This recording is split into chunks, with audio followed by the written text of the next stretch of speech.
Hello everyone, आज की इस वीडियो में हम पढ़ेंगे क्लास 10th एसएसटी का ज्योग्राफी बुक से 5th chapter minerals and energy resources. दो चीज़ हमें पढ़ना है, एक हो गया मिनरल्स, एक हो गया एनर्जी। मिनरल्स पे हम पढ़ेंगे ये होता क्या है, पाए कहाँ पे जाते हैं, इनके क्लासिफिकेशन, फिर कुछ स्पेसिफिक मिनरल्स के बारे में पढ़ेंगे। ठीक है, चलिए स्टार्ट करते हैं। सबसे पहले मिनरल से स्टार्टिंग में यहाँ पे एक छोटा सा स्टोरी दिया हुआ है कि हबन नाम का एक लड़का होता है, वो अपने गांव से निकल के गुवाहाटी शहर में आता है और गुवाहाटी आने के बाद उसे बसेस और ट्रेन दिखते हैं। तो ये सब देख के ये काफ़ी सरप्राइज हो जाता है। ज़्यादा कुछ काम का है नहीं हमारे लिए। यहाँ पे आ जाते हैं मेन चैप्टर पे। सबसे पहला काम का पॉइंट आपके लिए ये है कि जो अर्थ क्रस्ट होता है, यानी जो धरती है, वो क्या चीज़ से बना हुआ है, मिनरल से बना हुआ है। और ये मिनरल्स पाए कहाँ पे जाते हैं, तो it is embedded in the rocks. ठीक है, तो पहला पॉइंट आप ये याद रखिए कि जो रॉक्स है उसमें मिनरल्स पाए जाते हैं। ठीक है, फिर दूसरा पॉइंट ये है इसमें कि इन्हीं मिनरल्स में से हम कई सारे मेटल्स को एक्सट्रैक्ट कर सकते हैं आफ्टर प्रॉपर डिफाइनमेंट। कुछ काम करके इन मिनरल से हम क्या निकाल सकते हैं, मेटल निकाल सकते हैं, और बाद में इन मेटल्स का यूज़ हम बहुत तरीके से करते हैं। ठीक है, चलिए, तो ये दो पॉइंट यहाँ से समझे आप। तीसरा पॉइंट में यहाँ पे बताया हुआ है कि minerals are an indispensable part of our life. हमारे लाइफ में मिनरल बहुत इंपॉर्टेंट रोल प्ले करता है। अब कैसे प्ले करता है, इसके ऊपर एग्जाम में क्वेश्चन आता है। तो देखिए, हम अपने जीवन में हर छोटा चीज़, छोटे से छोटा चीज़ जैसे कि टाइनी पिन हो गया, से लेके बड़े से बड़ा चीज़ जैसे कि बिल्डिंग या फिर शिप, ये हर चीज़ मिनरल से बना हुआ है। ठीक है, जो रास्ते हैं, रेलवे लाइंस हो गया, पटरी, ठीक है, और जो रोड हो गए, रोड का टारमेक, और यहाँ तक कि हमारे इम्प्लीमेंट्स, मशीनरी, ये सभी मिनरल से बने हुए हैं। ठीक है, इन रास्तों पे जो चलते हैं, ट्रेन्स, बसेस, कार्स, ठीक है, एरोप्लेन, ये सभी मिनरल से बनाए जाते हैं। और ये सब को चलाने के लिए जो पावर चाहिए, वो पावर रिसोर्सेज भी अर्थ से डिराइव होता है, एनर्जी रिसोर्सेज। ठीक है, यहाँ तक कि जो फूड हम खाते हैं उसमें भी मिनरल्स पाए जाते हैं। तो इन सब चीज़ों से पता चलता है कि मिनरल्स क्या है, एक indispensable part of our life है। एग्जाम में क्वेश्चन ऐसे बनेगा कि आपको यही लाइन दे देंगे और बोलेंगे इसको एक्सप्लेन कीजिए। तो आपको यही सब इंपॉर्टेंस पॉइंट बाय पॉइंट करके लिख देना है। ठीक है, चलिए आगे मूव करते हैं। क्वेश्चन बनता है इस टॉपिक से भी, टूथपेस्ट के बारे में और मिनरल्स के बारे में। देखिए, टूथपेस्ट में कई सारे मिनरल्स यूज होते हैं। तो कुछ जैसे कि अलग अलग फंक्शन के लिए अलग अलग मिनरल्स है। जो क्लीनिंग करने का काम है टूथपेस्ट में, उसके लिए silica, limestone, aluminium oxide, various phosphate, ये सभी मिनरल्स यूज होते हैं क्लीनिंग करने के लिए। ठीक है, इसके अलावा आपके दांतों को कैविटीज से बचाने के लिए फ्लोराइड यूज़ किया जाता है, और ये फ्लोराइड आता है फ्लोराइट मिनरल से। फ्लोराइट मिनरल का नाम है। ठीक है, तो कैविटी से ये फ्लोराइड बचाता है। इसके अलावा टूथपेस्ट में सफ़ेदी लाने के लिए titanium oxide are made white with titanium oxide. Titanium oxide का यूज़ किया जाता है, जो कि इन सब मिनरल से आता है। रूटाइल, इल्मेनाइट और एनाटेस, इन सब मिनरल से आता है। ठीक है, फिर कभी कभी स्पार्कल, चमक लाने के लिए टूथपेस्ट में क्या डाला जाता है, माइका डाला जाता है। तो माइका भी एक मिनरल हो गया। और यहाँ तक कि जो आपका टूथब्रश है और जो ट्यूब है वो प्लास्टिक से बना होता है। प्लास्टिक कहाँ से आता है, पेट्रोलियम से बनता है। ठीक है, तो ये सब याद रखिएगा। एग्जाम में एक बार क्वेश्चन आया था कि टूथपेस्ट में जो स्पार्कल है वो कौन सा मिनरल का वजह से है, तो आपको माइका लिखना था। ठीक है, वाइटनेस कौन देता है, तो टिटेनियम ऑक्साइड देता है, जो कि इन सब मिनरल से आता है। ये तीनों मिनरल का नाम याद रखेंगे। कैविटी से फ्लोराइट मिनरल बचाता है, और क्लीनिंग करने का काम ये सब सिलिका, लाइमस्टोन, एल्यूमिनियम ऑक्साइड, ये सब करते हैं। ठीक है, और प्लास्टिक कहाँ से आता है, तो पेट्रोलियम से। इतना याद रखना है आपको, तो हाईलाइट कर दिए यहाँ पे। आगे मूव करते हैं। फिर आगे यहाँ पे कुछ एक्स्ट्रा इन्फॉर्मेशन है, ये भी जान कर रखिए, काम देगा। जो लाइट बल्ब है उसमें भी मिनरल्स का यूज़ होता है। जैसे कि जो लाइट का फिलामेंट है वो टंगस्टन से बना होता है, यह तो आपको मालूम ही होगा। और जो ग्लास है वो क्वार्ट्ज नाम के मिनरल से बना हुआ होता है। ठीक है, ये याद रखिएगा। चलिए आगे मूव करते हैं। अब समझते हैं मिनरल होता क्या है। मिनरल बहुत इंपॉर्टेंट है, उतना तो हमें समझ में आ गया। मिनरल होता क्या है, तो जो जियोलॉजिस्ट लोग मिनरल्स को डिफाइन करते हैं इस तरीके से। ये एक होमोजेनस नेचुरली ऑकरिंग सब्सटेंस है। इसका डेफिनेशन में ये की पॉइंट है कि ये नेचुरली ऑकरिंग सब्सटेंस है, अर्थ में पहले से पाया जा रहा है। अर्थ क्रस्ट में, रॉक्स में ये इम्बेडेड होते हैं, रॉक में मिनरल्स होते हैं। ठीक है, तो नेचुरली ऑकरिंग है, पहले से है, कोई इंसान आके नहीं बना दिया है। With A definable internal structure. इसका मतलब, इसको, इस डेफिनेशन को अगर एलाबोरेट करें तो आप इसको इस तरीके से लिख सकते हैं कि minerals are naturally occurring inorganic substance होते हैं, ठीक है। इनऑर्गेनिक मतलब अर्थ में पहले से है, कोई लिविंग बीइंग से डिराइव नहीं हुआ है, with a definite chemical composition, खास एलिमेंट मिलके ये बना होगा, ठीक है। And A crystalline structure. अभी क्रिस्टलाइन स्ट्रक्चर क्या होता है, क्रिस्टल्स के रूप में होगा ये, इसको समझाने में और टाइम लग जाएगा, अभी के लिए इसको याद करके रख लीजिए, ठीक है, इतना डीप में नहीं जाना है। तो मिनरल का डेफिनेशन में सबसे पहला मेन पॉइंट ये है कि ये नेचुरली ऑकरिंग सब्सटेंस होते हैं, ठीक है, प्लस इनऑर्गेनिक होते हैं ये, समझे, with A definite chemical composition and a crystalline structure. आपका मर्जी, आप ये डेफिनेशन भी याद कर सकते हैं और ये भी याद कर सकते हैं, जो आपको ईजी लगे। बस आपके डेफिनेशन में ये सब कुछ मेन पॉइंट होना चाहिए, नेचुरली ऑकरिंग, फिर डिफिनिट केमिकल कॉम्पोजिशन और इनऑर्गेनिक सब्सटेंस, ये 3 चीज़ रहना चाहिए, तो अच्छा रहेगा आपका डेफिनेशन। चलिए, तो कोई भी मिनरल जो होता है ना, वो टिपिकली मल्टीपल एलिमेंट से मिलकर बना होता है। एलिमेंट्स क्या है, आपको साइंस में पढ़ाए हैं, कई सारे एलिमेंट है, जैसे कि सोडियम, कैल्शियम, पोटेशियम, फिर कार्बन, ऑक्सीजन, क्लोरीन, ये सबको एलिमेंट कहा जाता है, ठीक है। कोई मेटल है, कोई नॉन मेटल है, ऐसे करके है। तो कई सारे एलिमेंट मिलके एक मिनरल बनता है जनरली, लेकिन कभी कभी एक एलिमेंट भी, जैसे कि आयरन, ये भी एक क्या बन जाता है, ये मिनरल बन जाता है, ठीक है। तो जनरली क्या होता है, ये याद रखिए कि मिनरल्स में एक से ज़्यादा एलिमेंट होते हैं। जैसे कि क्वार्ट्ज एक मिनरल है। क्वार्ट्ज अभी आपको बताए थे कि जो ग्लास होता है बल्ब का, वो क्वार्ट्ज से बना होता है, ठीक है, क्वार्ट्ज मिनरल से। तो क्वार्ट्ज एक मिनरल है, ये इसमें देखिए 2 एलिमेंट है, एक है सिलिकॉन और एक है ऑक्सीजन। 2 एलिमेंट से मिलके ये एक मिनरल बना है, समझे कि नहीं। चलिए आगे मूव करते हैं। रॉक्स क्या होता है, तो rocks are combination of homogeneous substances called minerals. अब आप कंफ्यूज हो रहे होंगे, जैसे ये समझ लीजिए, जैसे कि एलिमेंट है, एलिमेंट तो आपको पता है कि जैसे कि सोडियम, पोटेशियम, कैल्शियम, ये सब एलिमेंट हो गया। कुछ एलिमेंट्स मिलेंगे तो क्या बन जाएगा, मिनरल्स बन जाएगा, और कुछ मिनरल्स मिल के क्या बना देंगे, रॉक्स बना देंगे, ठीक है। तो यहाँ पे लिखा है कि रॉक्स क्या है, कॉम्बिनेशन ऑफ मिनरल्स, समझे इतना। कुछ रॉक्स ऐसे होते हैं कि वो सिर्फ एक ही मिनरल से बने हुए हो, जैसे कि limestone consist of single mineral only, ये याद रखिएगा। हमने अभी जाना कि जो रॉक्स होते हैं वो कई सारे मिनरल्स से मिलके बने हुए होते हैं, ठीक है, रॉक्स। लेकिन कोई ऐसा भी होता है कि कोई रॉक में सिर्फ एक ही मिनरल पाया जाता हो, जैसे कि लाइमस्टोन एक ऐसा रॉक है जिसमें सिर्फ एक ही मिनरल है, ठीक है। लेकिन मेजॉरिटी ऑफ रॉक्स में सेवरल मिनरल्स पाए जाते हैं। यहाँ से काम का बात इतना ही है। ये सब स्टेटमेंट याद रखिएगा, इसको समझना इसलिए ज़रूरी है कि आजकल कॉम्पिटेंसी बेस्ड क्वेश्चंस आते हैं, मतलब एसर्शन रीजन में ये सब लाइन दे सकते हैं और आप कंफ्यूज कर देगा ये सब लाइन। तो कॉन्सेप्ट क्लियर रखिए कि कई सारे एलिमेंट्स मिलके मिनरल्स बनते हैं और कई सारे मिनरल्स मिलके रॉक्स बनते हैं। लेकिन लाइमस्टोन एक ऐसा रॉक है जिसमें सिर्फ एक ही मिनरल है, समझे कि नहीं। चलिए आगे मूव करते हैं। A particular mineral that will be formed from a certain combination of element depends upon this।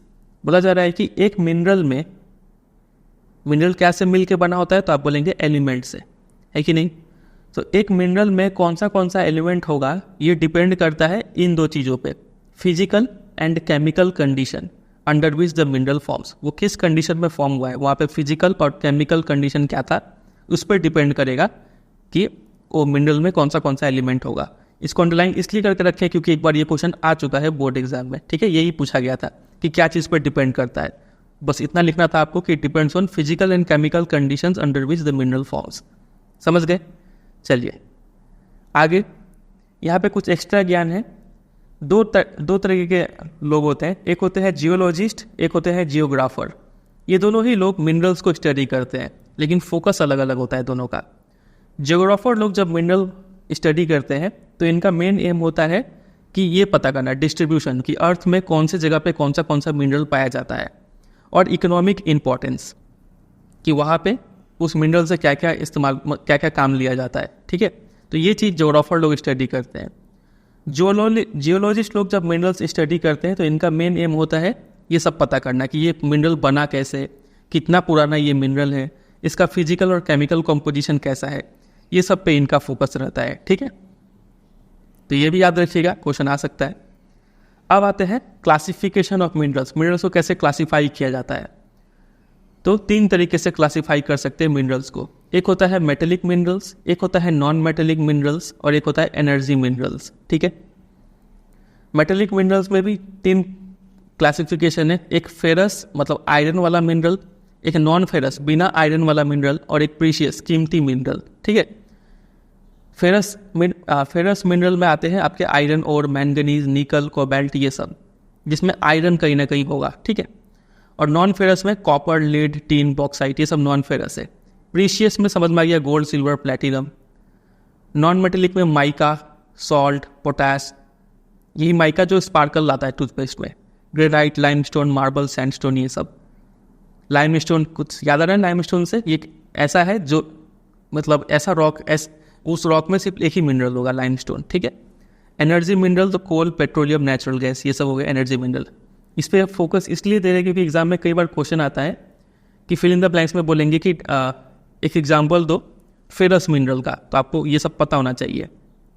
या फिर एसेशन रीजन में क्वेश्चन स्टेटमेंट यूज़ कर देंगे कि निकल इज अ फेरस मिनरल, तो आपको ये पता रहेगा, तब तो आप बोलेंगे कि वो स्टेटमेंट राइट है कि नहीं। चलिए, और रीजन में देंगे कि it because it contains iron, तो दोनों ही सही होगा और करेक्ट एक्सप्लेनेशन होगा। तो ये टेबल अच्छा से याद रखिएगा। ठीक है, चलिए, एग्जाम में क्वेश्चन इस तरीके से भी आता है कि ऐसा मिनरल्स देंगे, यहाँ पे मेटेलिक लिखेंगे और यहाँ पे ब्लैंक बॉक्स छोड़ देंगे और नीचे ये सब एग्जाम्पल दिया जाएगा, तो यहाँ पे आपको नॉन मेटेलिक लिखना पड़ेगा। ठीक है, इस तरीके से भी क्वेश्चन आता है। अब है अगला topic, mode of occurrence of mineral. Minerals पाए कहाँ पे जाते हैं, where are this minerals found. Minerals are usually found in ores, तो मिनरल्स ओर्स में पाए जाते हैं। अब ये ओर्स क्या है, इसको हम साइंस में भी समझा चुके हैं मेटल नॉन मेटल चैप्टर में। तो ओर देखिए यहाँ पे डिस्क्राइब किया गया है, it is an accumulation of any mineral mixed with other element. एक ऐसा ढेर है जहाँ पे मिनरल्स पाए जाता हो, ठीक है, विथ बाकी एलिमेंट के साथ में, एक ऐसा ढेर।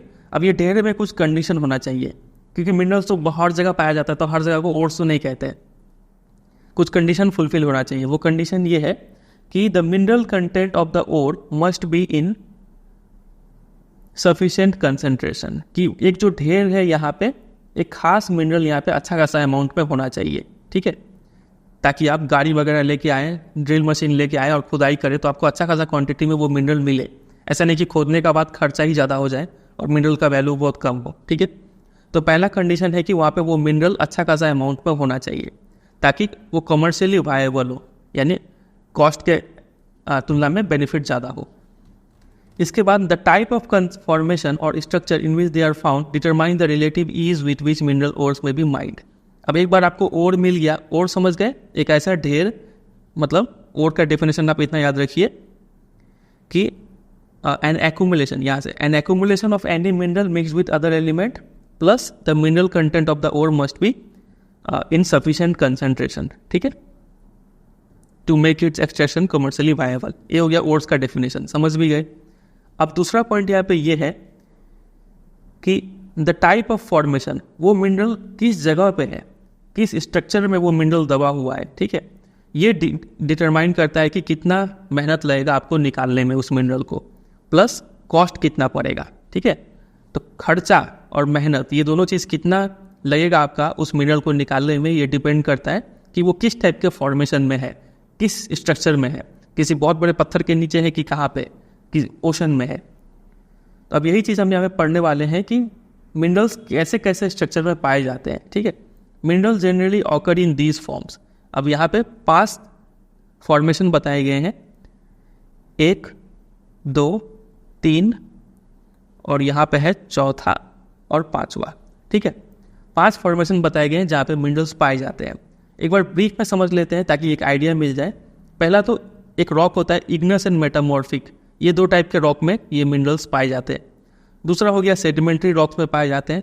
तीसरा हो जाएगा कहीं पे पानी जमा हुआ था, वो पानी सूख गया, एवापोरेशन हो गया और कुछ बहा के ले गया, तो वहाँ पे कुछ मिनरल्स बच जाता है, वो हो गया।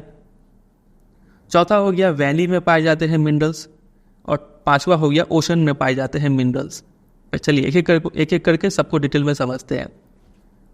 बहुत इंपॉर्टेंट है ये टॉपिक, इससे बहुत बार क्वेश्चन आता है, तो इस एक लाइन को अच्छे से समझेंगे। लिखा है कि in igneous and metamorphic rocks minerals में occur in the cracks, crevices, fault और जॉइंट। इस टाइप के जो रॉक्स होते हैं, अगर ये रॉक है मान लीजिए बहुत मोटा मोटा रॉक है, कहीं बीच में एक क्रैक आ गया तो उसी क्रैक में ये मिनरल्स कहीं दबा हुआ होता है।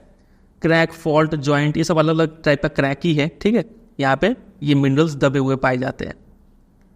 अगर वहाँ पे मिनरल का कंसेंट मतलब ऑकरेंस कम अमाउंट में है तो उसको वेन्स कहेंगे, और अगर वहाँ पे मिनरल ज़्यादा अमाउंट में पाया जा रहा है उस क्रैक में तो उसको लोड कहेंगे, ठीक है। यहाँ पे मिनरल बनते कैसे हैं तो देखिए, ये कहाँ से, अगर ये रॉक था पहले तो इस रॉक के बीच में कहाँ से ये मिनरल्स आके यहाँ पे फंस गया, ये समझिए। हुआ क्या था कि when they are formed when minerals in liquid या फिर molten and gaseous forms are forced upward through cavities towards the earth surface, they cool and solidify as they rise।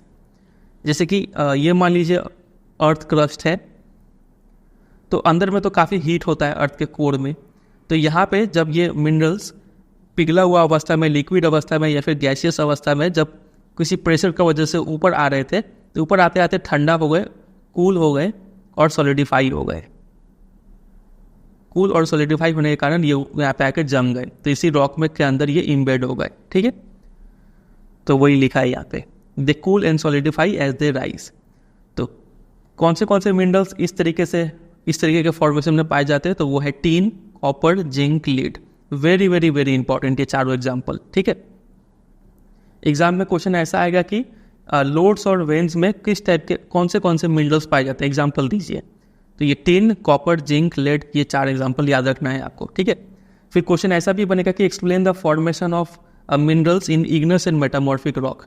इस टाइप के रॉक में ये कैसे बनते हैं, तो आपको ये लिखना पड़ेगा जितना ग्रीन से अंडरलाइन किया है कि they are formed when minerals in liquid या फिर molten and gaseous forms are forced upward through cavity toward the earth surface, they cool and solidify as they rise. समझ गए इतना? चलिए आगे मूव करते हैं दूसरे पॉइंट पे। मतलब 2 ही टाइप का क्वेश्चन बनता है, एक तो कैसे एक्सप्लेन द फॉर्मेशन, और दूसरा ये एग्जाम्पल कि कौन से मिनरल्स वहाँ पे पाए जाते हैं। अब आते हैं दूसरे पे, दूसरा है सेडिमेंट्री रॉक।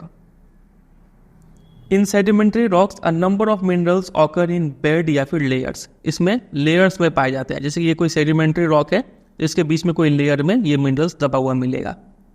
यहाँ पे बना कैसे ये, तो they have been formed as a result of deposition, यहाँ पे आके जमा हुए, एक्यूमुलेशन, फिर जमा होते गए, और कंसंट्रेशन, और इनका क्वांटिटी बढ़ता चला गया, ठीक है। इन हॉरिजॉन्टल स्ट्रेटा, याद रखिएगा ये हॉरिजॉन्टल लेवल में पाए जाते हैं।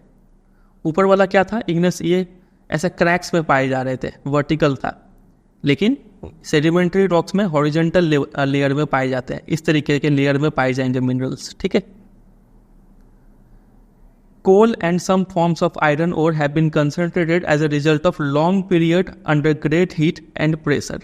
ये कोल और कुछ आयरन ओर, ये दोनों ऐसे मिनरल हो गए जो कई लंबे समय तक, ठीक है, ग्रेट हीट और प्रेशर के अंदर दबने के कारण ये यहाँ पे फॉर्म हुए, ठीक है। Another group of sedimentary mineral include gypsum, potash salt and sodium salt.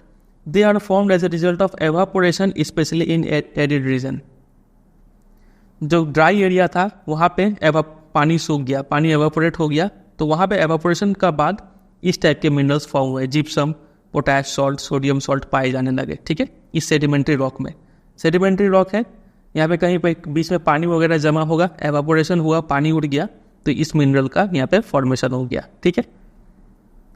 तो देखिए एक बार रिकैप करते हैं ताकि आप कंफ्यूज ना हो जाए। यहाँ तक 3 पॉइंट है। पहला कि सेडिमेंट्री रॉक में जो मिनरल्स है वो लेयर्स में पाए जाते हैं, ठीक है।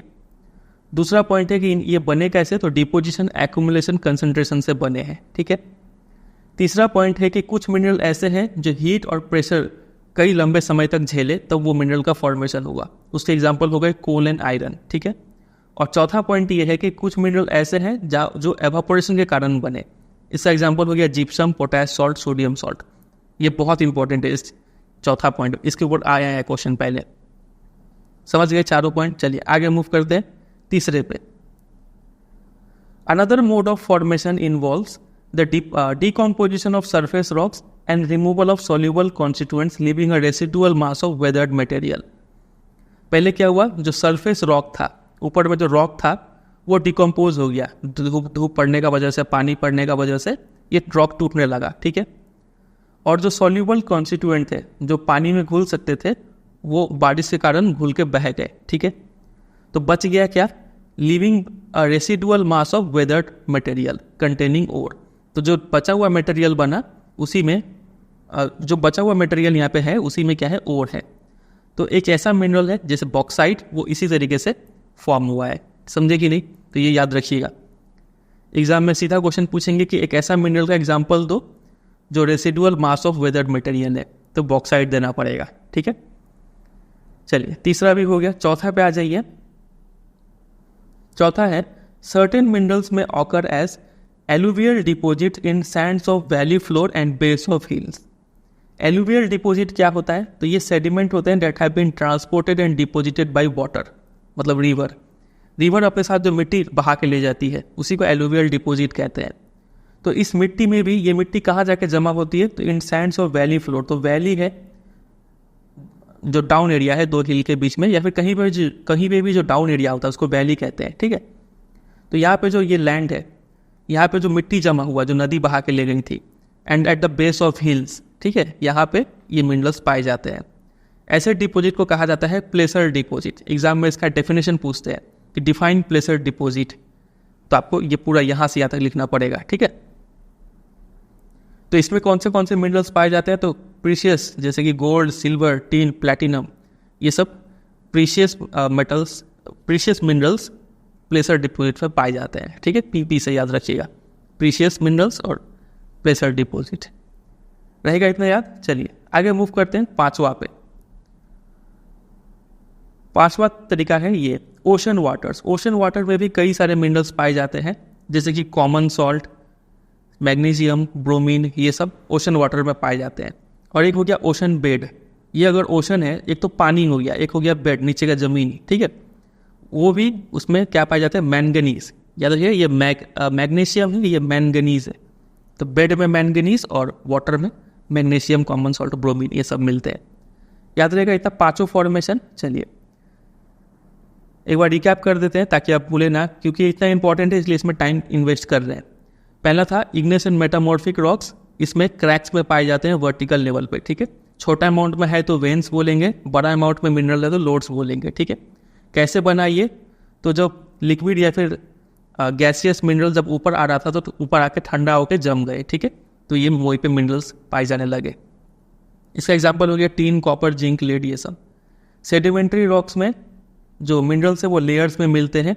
डिपोजिशन, एक्यूमुलेशन, कॉन्सेंट्रेशन का वजह से यहाँ पे इनका फॉर्मेशन हुआ। कई बार क्या होता है कि हीट और प्रेशर झेलते हैं बहुत लंबे समय तक, तो कुछ मिनरल्स वहाँ पर जमा हो जाते हैं। तो वैसे मिनरल का नाम है कोल और आयरन ओर। और कई बार एवापोरेशन के कारण मिनरल का फॉर्मेशन हो जाता है, gypsum, potash salt, sodium salt, इसका एग्जाम्पल हो गए। फिर कई बार क्या होता है, डिकम्पोजिशन ऑफ सरफेस रॉक्स। ऊपर का रॉक्स धूप और पानी का वजह से, विंड का वजह से डिकम्पोज, टूट जाते हैं, और जो सोल्यूबल एलिमेंट है वो सब बह जाते हैं। तो जो बचा हुआ है वही ओर हो जाता है, ठीक है। बॉक्साइट इसका एग्जाम्पल है। चौथा था एलुवियल डिपॉजिट। इसको प्लेसर डिपॉजिट कहते हैं, यहाँ पे प्रीशियस मिनरल्स मिलते हैं। और पांचवा हो गया ओशन वाटर, जिसमें कॉमन सॉल्ट, मैग्नीशियम, ब्रोमीन मिलता है। और ओशन बेड, जिसमें मैंगनीज मिलता है। चलिए आगे मूव करते हैं। अगला एक यहाँ पे इंटरेस्टिंग फैक्ट है जिसको कहा गया है रैट होल माइनिंग। आपको पता है इंडिया में जितने भी मिनरल्स है वो सभी नेशनलाइज्ड है, यानी अगर आप कोई मिनरल्स निकाल रहा है धरती के अंदर से तो पहले गवर्नमेंट का परमिशन लेना पड़ेगा। मतलब गवर्नमेंट का ही हक है वो मिनरल निकालने का, कोई आम आदमी नहीं निकाल सकता है, ठीक है। लेकिन जो इंडिया का नॉर्थ ईस्टर्न पार्ट है ना, वहाँ पे ट्राइबल एरिया है, वहाँ पे मिनरल्स को लोग और गांव कम्युनिटी मिलके ओन किए हुए हैं। ये लोग क्या करते हैं, लॉन्ग नैरो टनल एक धरती के नीचे सुरंग बना देते हैं और फिर वहाँ पे जाके मिनरल्स निकालते हैं। इसको कहा जाता है रैट होल माइनिंग। तो नेशनल ग्रीन ट्रिब्यूनल बोलती है कि इसको, ये सब एक्टिविटीज़ इनलीगल है और इसको बंद कर देना चाहिए, ठीक है। चलिए तो 2 पॉइंट याद रखिएगा रैट होल माइनिंग के बारे में। ये एक इलीगल चीज़ है, इसको बंद किया गया है, ठीक है।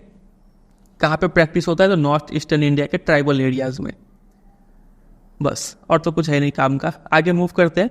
अगला पॉइंट है ये कि इंडिया में मिनरल्स का डिस्ट्रीब्यूशन कैसा है। इंडिया में मतलब लकीली क्या है, काफ़ी रिच एंड वेराइड मिनरल्स पाए जाते हैं, ठीक है। लेकिन प्रॉब्लम ये है काफ़ी अनइवनली डिस्ट्रीब्यूटेड है कि किसी कोने में कुछ मिल रहा है, किसी कोने में कुछ मिल रहा है। ऐसे डिस्ट्रीब्यूशन ठीक नहीं है। तो कैसे, अब ये डिस्ट्रीब्यूशन ठीक नहीं है, कैसे समझे इसको? तो इसको यहाँ पे एग्जाम्पल से समझाया गया है। जैसे कि जो पेनिनसुलर रॉक है, इंडिया का जो पेनिनसुलर पार्ट है ये वाला, उसमें मेनली कोल, मेटेलिक मिनरल्स, माइका और नॉन मेटेलिक मिनरल्स पाए जाते हैं। तो ज़्यादातर मिनरल्स पेनिनसुलर पार्ट में ही मिल रहा है, ठीक है। जो सेडिमेंट्री रॉक्स है वेस्टर्न और ईस्टर्न साइड में, जैसे कि गुजरात और आसाम स्टेट, यहाँ पे मेनली पेट्रोलियम डिपॉजिट्स मिलते हैं, समझे। इसके अलावा जो राजस्थान एरिया है, यहाँ पे क्या पाए जाते हैं? आपके नॉन फेरस मिनरल्स, जिसमें आयरन नहीं हो वैसे मिनरल्स पाए जाते हैं। और जो नॉर्दर्न इंडिया है, उसका जो एलुवियल प्लेन, जो यूपी बिहार वाला एरिया है, यहाँ पे उतना कोई इकोनॉमिक मतलब इंपॉर्टेंस वाला मिनरल्स मिलता नहीं है। यहाँ पे मेनली ये एरिया खेती के लिए जाना जाता है, ठीक है। तो ये है काफ़ी, आप देख सकते हैं काफ़ी अनइवन डिस्ट्रीब्यूशन है। एग्जाम में ये लाइन देते हैं और बोलेंगे इसको मतलब प्रूफ कीजिए, एक्सप्लेन कीजिए। तो आपको ये 4 पॉइंट लिखना है। पेनिनसुलर रॉक में non metallic minerals, metallic minerals, mica ये सब मिलते हैं, कोल ये सब मिलते हैं। तो ज़्यादातर मिनरल्स मेजर चंक यहीं पे है। फिर जो गुजरात आसाम वाला एरिया है, वहाँ पे पेट्रोलियम मिलेगा। राजस्थान में जो नॉन फेरस मिनरल्स है वो मिलते हैं। और alluvial plains of north India में कोई मिनरल्स, मतलब काम का मिनरल्स नहीं मिलता है वहाँ पे, ठीक है। चलिए अगला पार्ट है ये, कहीं पे अगर मिनरल मिल गया तो उसको निकालेंगे कि नहीं, एक्सट्रैक्ट करेंगे कि नहीं, वो डिपेंड करता है 3 चीज़ पे। Number 1, concentration of mineral in the ore, उस जगह पे मिनरल है कितना, अच्छा खासा क्वांटिटी में है कि नहीं, पहला पॉइंट। दूसरा, द ईज ऑफ एक्सट्रैक्शन, उसको निकालने के लिए मेहनत कितना पड़ेगा, ठीक है, खर्चा कितना आएगा वो। और तीसरा, क्लोजनेस टू द मार्केट, आसपास मार्केट भी है कि नहीं, कि मिनरल निकाल के फिर बेचेंगे का, यानी कि ट्रांसपोर्टेशन कॉस्ट ही बहुत ज़्यादा लग जाए मार्केट तक पहुँचाने में। तो ये 3 फैक्टर पर डिपेंड करता है economic viability of a reserve. Exam में इसके ऊपर क्वेश्चन आया था कि list any 3 factors that affect the economic viability या फिर that determine the economic viability of a reserve. तो वो 3 फैक्टर है ये, नंबर 1 कंसंट्रेशन, नंबर 2 ईज और नंबर 3 क्लोजनेस टू मार्केट, याद रखिएगा। चलिए अगर कहीं पे ये तीनों कंडीशन फुलफिल हो गया तब उस जगह को, उस रिजर्व को माइन कह देंगे, ठीक है। अब ये माइन है, यहाँ पे अब खुदाई होगा और मिनरल्स निकाला जाएगा, ठीक है। अब कुछ मिनरल्स पढ़ना स्टार्ट करेंगे। सबसे पहला टॉपिक है फेरस मिनरल्स। नाम से ही समझ में आ रहा है, मतलब ऐसे मिनरल्स जिसमें क्या हो, आयरन हो। तो इसका डेफिनेशन याद कर लीजिए, these are group of minerals that contain iron, समझे। इसका एग्जाम्पल्स क्या हो जाएगा, तो अभी हमने देखा था इस क्लासिफिकेशन में, आयरन ओर हो गया एक मिनरल, फिर मैंगनीज हो गया एक मिनरल, फिर निकल, कोबाल्ट। तो इन सबको हमें स्टडी करना है, सारा को नहीं, सिर्फ 2 स्टडी करेंगे। पहला है आयरन ओर और दूसरा मैंगनीज, ये 2 हमें स्टडी करना है। तो देखिए सबसे पहले यहाँ पे आयरन ओर दिया हुआ है, लेकिन इसको पढ़ने से पहले कुछ यहाँ पे देख लेते हैं इस पैरा में क्या क्या काम का बात है हमारे लिए। लिखा है कि फेरस मिनरल्स काफ़ी लार्ज अमाउंट में प्रोड्यूस होता है। अगर मतलब मेटेलिक मिनरल्स अगर मान लीजिए 100% है, तो उसमें से 3/4 यानी लगभग 75% जो शेयर होगा वो किसका होगा, फेरस मिनरल्स का ही होगा। मतलब ऐसे मिनरल्स जिसमें आयरन होता है, ठीक है। फिर अगला यहाँ पे पॉइंट है कि they provide a strong base for the development of metallurgical industries. Metallurgical industries ऐसे इंडस्ट्रीज होते हैं जहाँ पे मेटल्स को एक्सट्रैक्ट और रिफाइन किया जाता है, ठीक है। जैसे कि iron and steel industry, copper industry, aluminium industry, ये सब मेटलर्जिकल इंडस्ट्री हो गए, ठीक है, जहाँ पे मेटल्स प्रोड्यूस होता है। तो इसका डेवलपमेंट में ये मिनरल्स काफ़ी इंपॉर्टेंट रोल प्ले करते हैं। इसके बाद हम लोग ये मिनरल्स को एक्सपोर्ट भी काफ़ी ज़्यादा करते हैं, आयरन वाले मिनरल्स, ठीक है। तो इससे हमारा मतलब कमाई भी होता है। तो ये सब कुछ काम का बात है। आगे देखिए आयरन ओर में यही सब पॉइंट को डिटेल में डिस्कस किया गया है। आयरन ओर पहला पॉइंट है, it is the basic mineral and the backbone of industrial development. इसको बैकबोन कहा गया है, यही मेन सपोर्ट है पूरा इंडस्ट्रियल डेवलपमेंट का, ठीक है। चलिए अगला पॉइंट है कि खुशी का बात यह है कि इंडिया में अच्छा खासा क्वांटिटी में ये आयरन ओर पाया जाता है। एबंडेंट रिसोर्स है इंडिया में, ठीक है, और वो भी अच्छे क्वालिटी का आयरन ओर पाया जाता है इंडिया में, ये भी और अच्छा बात है। तो 2 क्वालिटी का आयरन ओर होता है, एक होता है मैग्नेटाइट और दूसरा होता है हेमाटाइट, ठीक है। देखते हैं दोनों में क्या डिफरेंस है। Magnetite is the finest iron ore, ये सबसे अच्छा क्वालिटी का आयरन ओर होता है, जिसमें आयरन कंटेंट कितना होता है, अप टू 70%, ठीक है। मतलब अगर आप 100 kg मैग्नेटाइट लेंगे तो इसमें से 70 kg आयरन निकल जाएगा, ठीक है। और बचा हुआ जो 30 kg है वो क्या होगा, बाकी दूसरा एलिमेंट होगा जैसे कि कार्बन होंगे इसमें, ठीक है। चलिए, फिर it has excellent magnetic quality specially valuable in the electrical industry. तो इस टाइप के आयरन ओर का इस्तेमाल होता है इलेक्ट्रिकल इंडस्ट्री में, समझे। चलिए अब बात करते हैं दूसरे पे, हेमेटाइट पे। Hematite is the most important industrial iron ore in terms of quantity used. इसका इंपॉर्टेंस ये है कि इंडस्ट्री में ज़्यादातर यही टाइप का आयरन यूज़ किया जाता है। इसमें आयरन कंटेंट स्लाइटली लोअर है देन मैग्नेटाइट। इसमें सिर्फ 50 to 60% ही आयरन मिलता है, जबकि मैग्नेटाइट में 70% आयरन मिल रहा था, समझे कि नहीं। तो दोनों का डेफिनेशन याद कर लीजिएगा, कितना परसेंट आयरन होता है वो याद कर लीजिएगा। आयरन मेनली कहाँ पे पाया जाता है इंडिया में, तो ये सब कुछ स्टेट्स हो गए, ओडिशा, छत्तीसगढ़। उम्मीद करते हैं आपने मेरा मैप वर्क वाला वीडियो देख लिया होगा। तो जब हम ये सब स्टेट्स का नाम ले, आपके माइंड में वो इमेज बनना चाहिए कि इंडिया में ये किस पार्ट में है ये सब स्टेट। तो ओडिशा, छत्तीसगढ़, कर्नाटका, झारखंड। तो अगर आपको अच्छे से पता है तो ये ओडिशा, छत्तीसगढ़ और झारखंड, ये तीनों स्टेट्स चिपके हुए हैं। तो आयरन ओर मेनली यहीं पे पाया जाता है, ठीक है। और साउथ में एक स्टेट है कर्नाटका, यहाँ पे पाया जाता है। अभी कुछ बेल्ट डिस्कस करेंगे, वहाँ पे अच्छे से पता चलेगा। ये सब स्टेट्स का लोकेशन अगर आपको याद करने में मुश्किल हो रहा है तो आप मेरा मैप वाला वीडियो जरूर देख लीजिएगा, वहाँ पे ये सबको कैसे याद किया जाता है वो सब बता दिए अच्छे से, ठीक है। चलिए, तो मेजर स्टेट्स ये याद रखिए, ओडिशा, छत्तीसगढ़, कर्नाटका, झारखंड। अब कुछ बेल्ट है, बेल्ट यानी रीजन जहाँ पे आयरन पाया जाता है। The major iron ore belts in India are, total 4 belt यानी टोटल 4 रीजन यहाँ पे डिस्कस किए गए हैं जहाँ पे आयरन भर भर के पाया जाता है। तो पहला, दूसरा, तीसरा, चौथा, 4 रीजन को डिस्कस करना है। सबसे पहला है ओडिशा झारखंड बेल्ट। ये जो 2 स्टेट में आयरन पाया जाता है, तो ये एक रीजन हो गया। ओडिशा में सबसे पहले हाई क्वालिटी हेमाटाइट ओर पाया जाता है। अभी हमने देखा था आयरन ओर 2 टाइप का होता है, कौन सा बताइए। एक हो गया मैग्नेटाइट और दूसरा हो गया हेमाटाइट।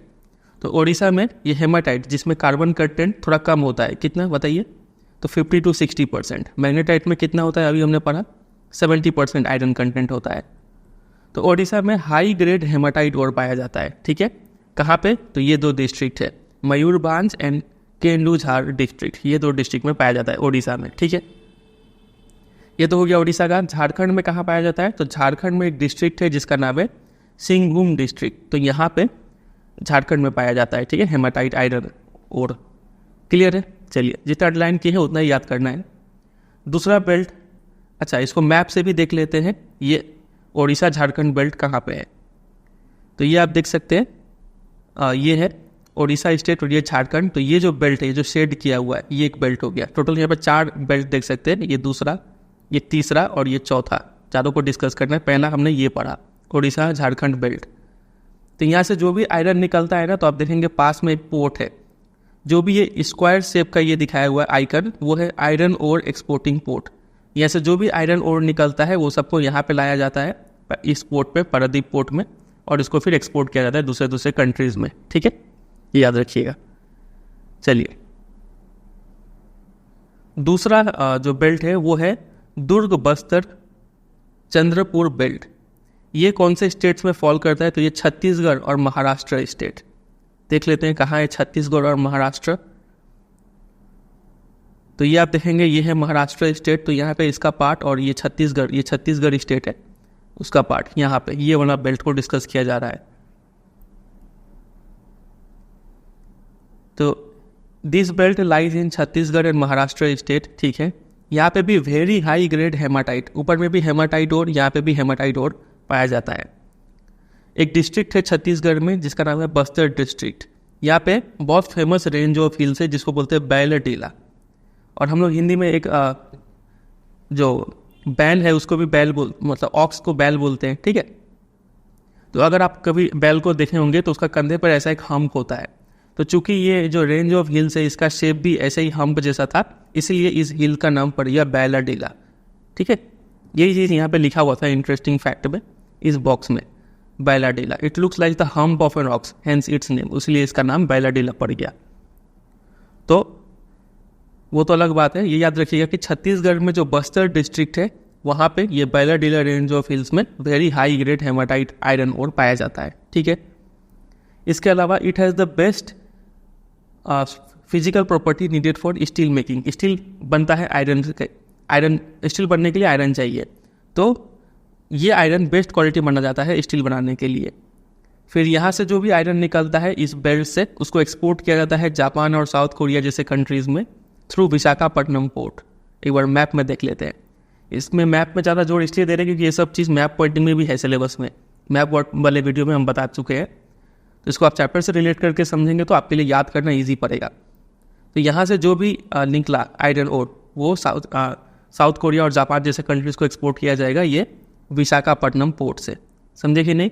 ये पहले वाले बेल्ट से जो भी निकल रहा था वो पारादीप पोर्ट से एक्सपोर्ट कर रहे थे, ये वाले को विशाखापट्टनम पोर्ट से एक्सपोर्ट कर देंगे। यहाँ पे हम बैलाडीला को मार्क करके रखें क्योंकि ये आपके सिलेबस में दिया हुआ है, इसका मैप लोकेशन पॉइंट करने के लिए आता है, ठीक है। तो याद रखिएगा छत्तीसगढ़ स्टेट में एकदम नीचे में जाके यहाँ पे बैलाडीला है, ठीक है। उसी तरीके से यहाँ पे हम मयूरभांज को अंडरलाइन कर रखे हैं ग्रीन कलर से क्योंकि ये मैप पॉइंटिंग के सिलेबस में है। बाकी ये सब जो केंदू झाड़ी ये सब नहीं है सिलेबस में, जो ग्रीन से अंडरलाइन किए हैं मयूरभांज ये है, इसका लोकेशन याद रखिएगा यहाँ पे उड़ीसा स्टेट में। बस इतना ही चीज़ यहाँ से याद रखिए। आगे मूव करते हैं तीसरे वाले बेल्ट पे। तीसरा बेल्ट है बेलारी, कभी कभी आई लिखा रहता है, कभी कभी वाई लिखा रहता है स्पेलिंग में, तो दोनों ही एक ही है, समझ जाइएगा। बेलारी, चित्रदुर्ग, चिक्कामागलुरु और टुमाकुरु बेल्ट, नाम से ही समझ में आ रहा है कुछ साउथ इंडियन नाम होगा, तो स्टेट है कर्नाटका स्टेट, ठीक है। It has large reserves of iron ore, काफ़ी अच्छा खासा अमाउंट में मिलता है। यहाँ पे एक माइन है जिसको बोलते हैं कुद्रेमुख। अब आप बोलेंगे कूदता कौन है, तो घोड़ा कूदता है, तो इसका जो शेप था ना ये हिल का, वो घोड़े के फेस जैसा था, इसलिए इसका नाम पड़ गया कुद्रेमुख, ठीक है। क्योंकि ये भी बात यहाँ पे इंटरेस्टिंग फैक्ट में लिखा हुआ है, ये रहा। ये जो कुद्रे है, the highest peak in western घाट of Karnataka resembles the face of horse, घोड़े का फेस जैसा है इसलिए इसका नाम कुद्रेमुख पड़ गया।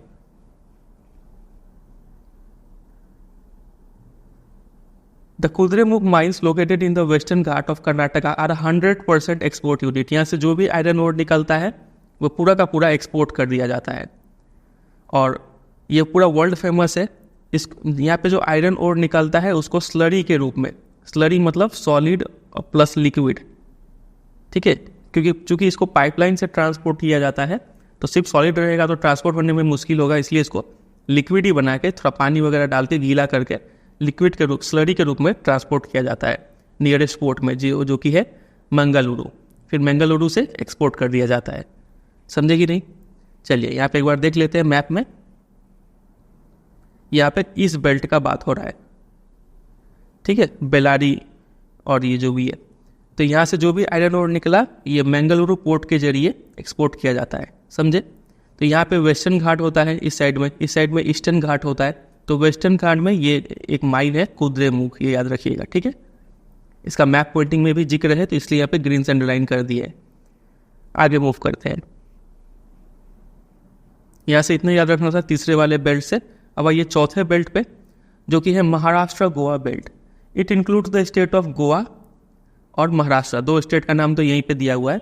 महाराष्ट्र का पूरा पार्ट नहीं, सिर्फ रत्नागिरी डिस्ट्रिक्ट ऑफ महाराष्ट्र, यहीं पे आयरन ओर पाया जाता है। भले ही उतना हाई क्वालिटी का नहीं है लेकिन इसको हम अच्छे से यूज़ करते हैं और यहाँ से जो भी आयरन ओर निकलता है उसको एक्सपोर्ट किया जाता है थ्रू मरवागांव पोर्ट। एक बार मैप में देख लेते हैं। ये देखिए, ये इस यहाँ पे बात हो रहा है।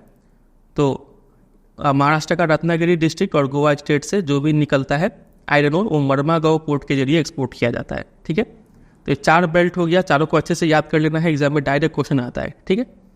चलिए, ये हो गया आयरन, हमने खत्म कर दिया। अब दूसरा फेरस मिनरल है जो कि है मैंगनीज।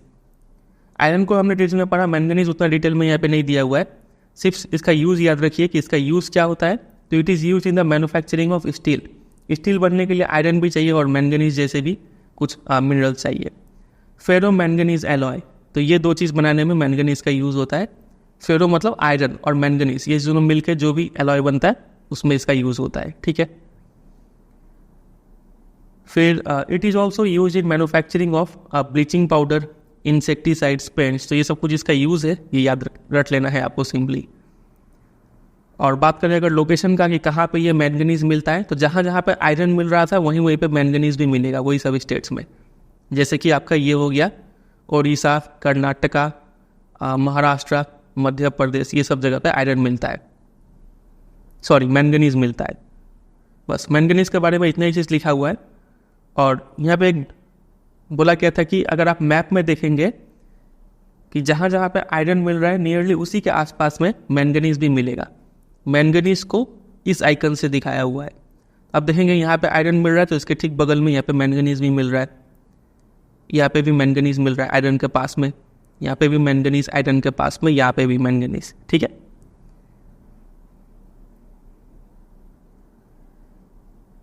और आप ये भी पाएंगे कि आयरन और मैंगनीज, कोल और आयरन एंड स्टील इंडस्ट्री, ये चारों ही चीज़ लगभग एक ही जगह पे पाए जाते हैं। ऐसा इसलिए है क्योंकि देखिए ये तो और निकला, ट्रांसपोर्टेशन कॉस्ट बचाने के लिए ये आयरन एंड स्टील इंडस्ट्री पास में ही लोकेटेड होता है। जहाँ पे आयरन मिलता है वही के आसपास ये इंडस्ट्री भी होगा, आयरन एंड स्टील इंडस्ट्री। ठीक है, और चूंकि यहाँ पे आयरन और सब आएगा तो इसको पिघलाने के लिए काफ़ी ज़्यादा हीट जनरेट करना पड़ेगा।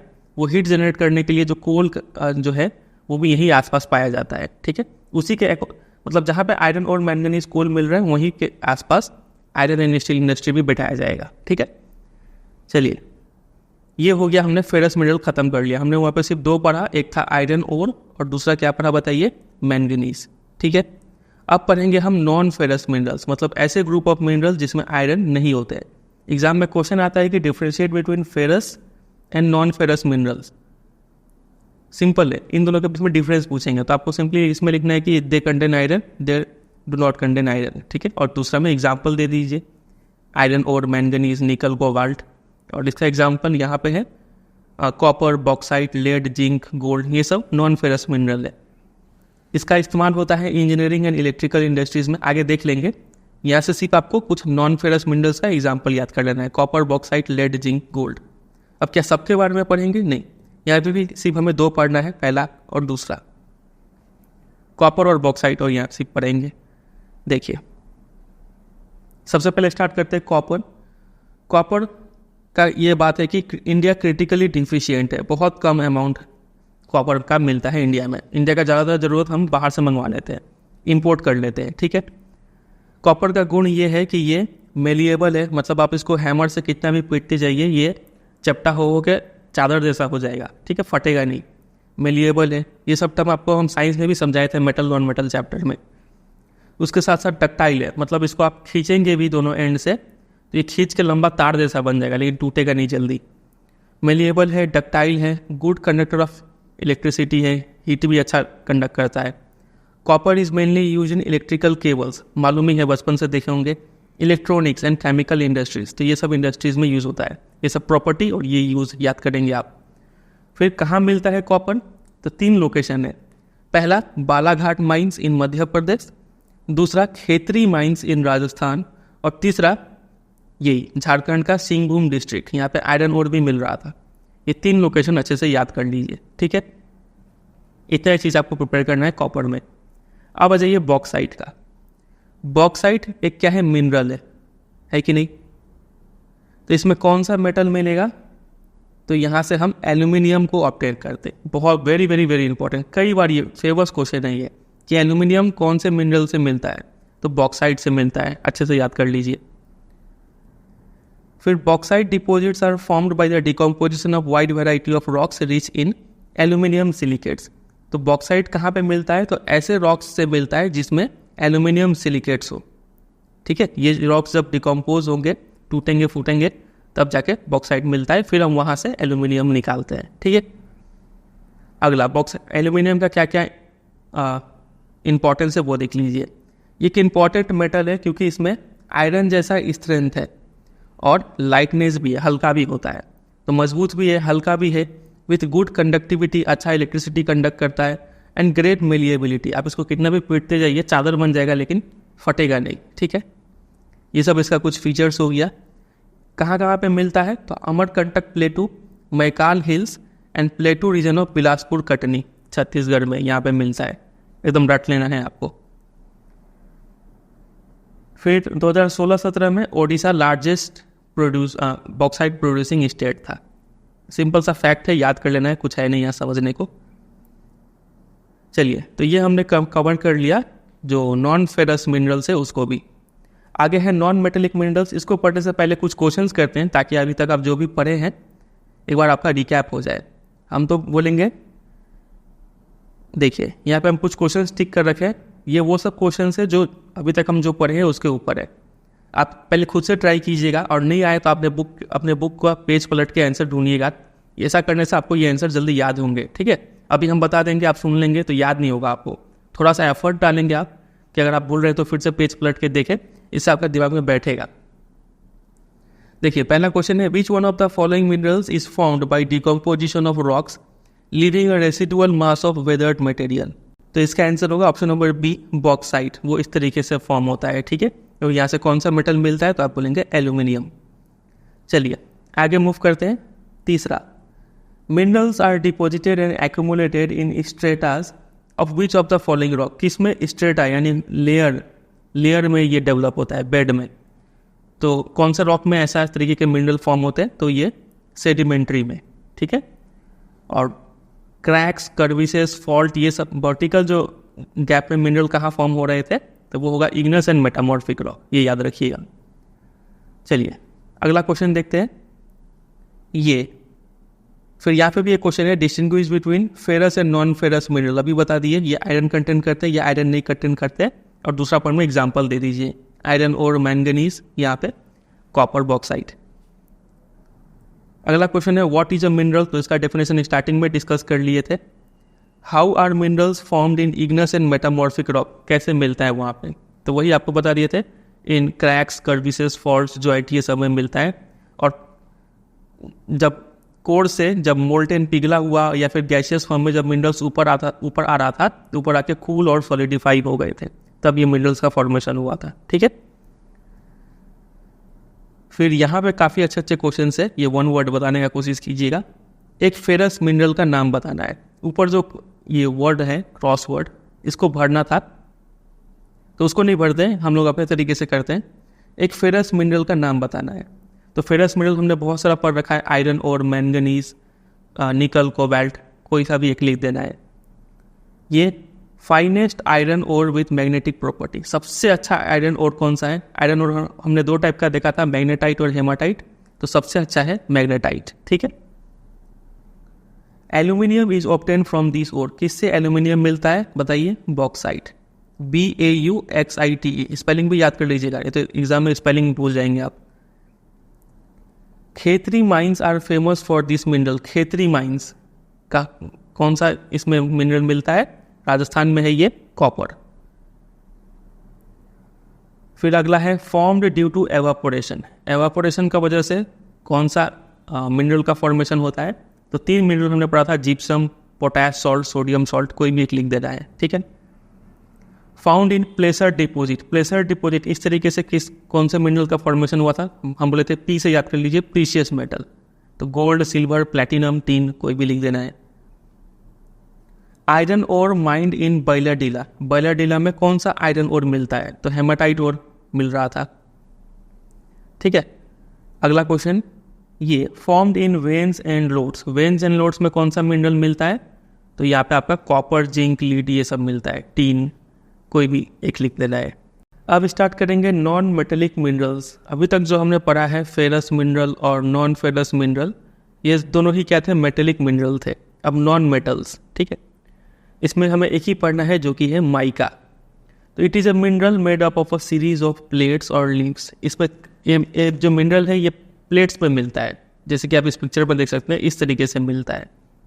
It splits easily into thin sheets, इसको आप थिन शीट्स में सेपरेट कर सकते हैं, और ये शीट काफ़ी पतले हो सकते हैं। इसका कलर अलग अलग होता है, जैसे कि क्लियर कलर, कलरलेस होगा, black, green, red, yellow, brown, किसी भी कलर का ये मिल सकता है। इसमें कुछ स्पेशल फीचर्स होते हैं, जैसे कि एक्सीलेंट डाई इलेक्ट्रिक स्ट्रेंथ है, ठीक है। अब ये क्या है इसको मतलब अभी नहीं समझेंगे क्योंकि हम बहुत डिटेल में जाना पड़ेगा, सिर्फ जो लिखा है उसको रट लेते हैं। Low power loss factor, insulating property और रेजिस्टेंस टू हाई वोल्टेज, ये 4 रीजन का वजह से माइका जो है is one of the most indispensable mineral use in electric and electronic industry. Very very very important line है ये। इसके ऊपर क्वेश्चन आ चुका है पहले, 2 क्वेश्चन बनता है। पहला तो पूछेंगे कि माइका में ऐसा क्या क्या प्रॉपर्टी है जिस वजह से ये इलेक्ट्रिक इंडस्ट्री में बहुत इंपॉर्टेंट माना जाता है। इनडिस्पेंसिबल मतलब वेरी इंपॉर्टेंट, ठीक है। तो ये 4 रीजन देना है, 1, 2, 3 और 4, ठीक है। फिर एक क्वेश्चन इस तरीके से बनता है कि कौन सा ऐसा मिनरल है जो मोस्ट इनडिस्पेंसिबल है इन इलेक्ट्रिक इंडस्ट्री, तो आपको नाम देना होगा माइका, ठीक है। फिर एक क्वेश्चन ऐसा भी बन सकता है कि एक ऐसा मिनरल बताओ जो सीरीज में मिलता हो, सीरीज ऑफ प्लेट्स पे मिलता हो, तो वो भी होगा माइका, ठीक है। अब माइका मिलता कहाँ कहाँ पे है, तो it is found in the northern edge of the Chota Nagpur प्लेटू। कि छोटा नागपुर प्लेटू किधर होता है, तो ये वही रीजन है उड़ीसा, झारखंड, छत्तीसगढ़ वाला, मैप में देख लीजिए। यहाँ का अप्रॉक्स, यहाँ का जो एरिया है इसको छोटा नागपुर प्लेटू बोलते हैं, ठीक है। इसमें छत्तीसगढ़, उड़ीसा का कुछ पार्ट, वेस्ट बंगाल का कुछ पार्ट, बिहार का कुछ पार्ट आता है। तो इसी रीजन में माइका भी मिलता है।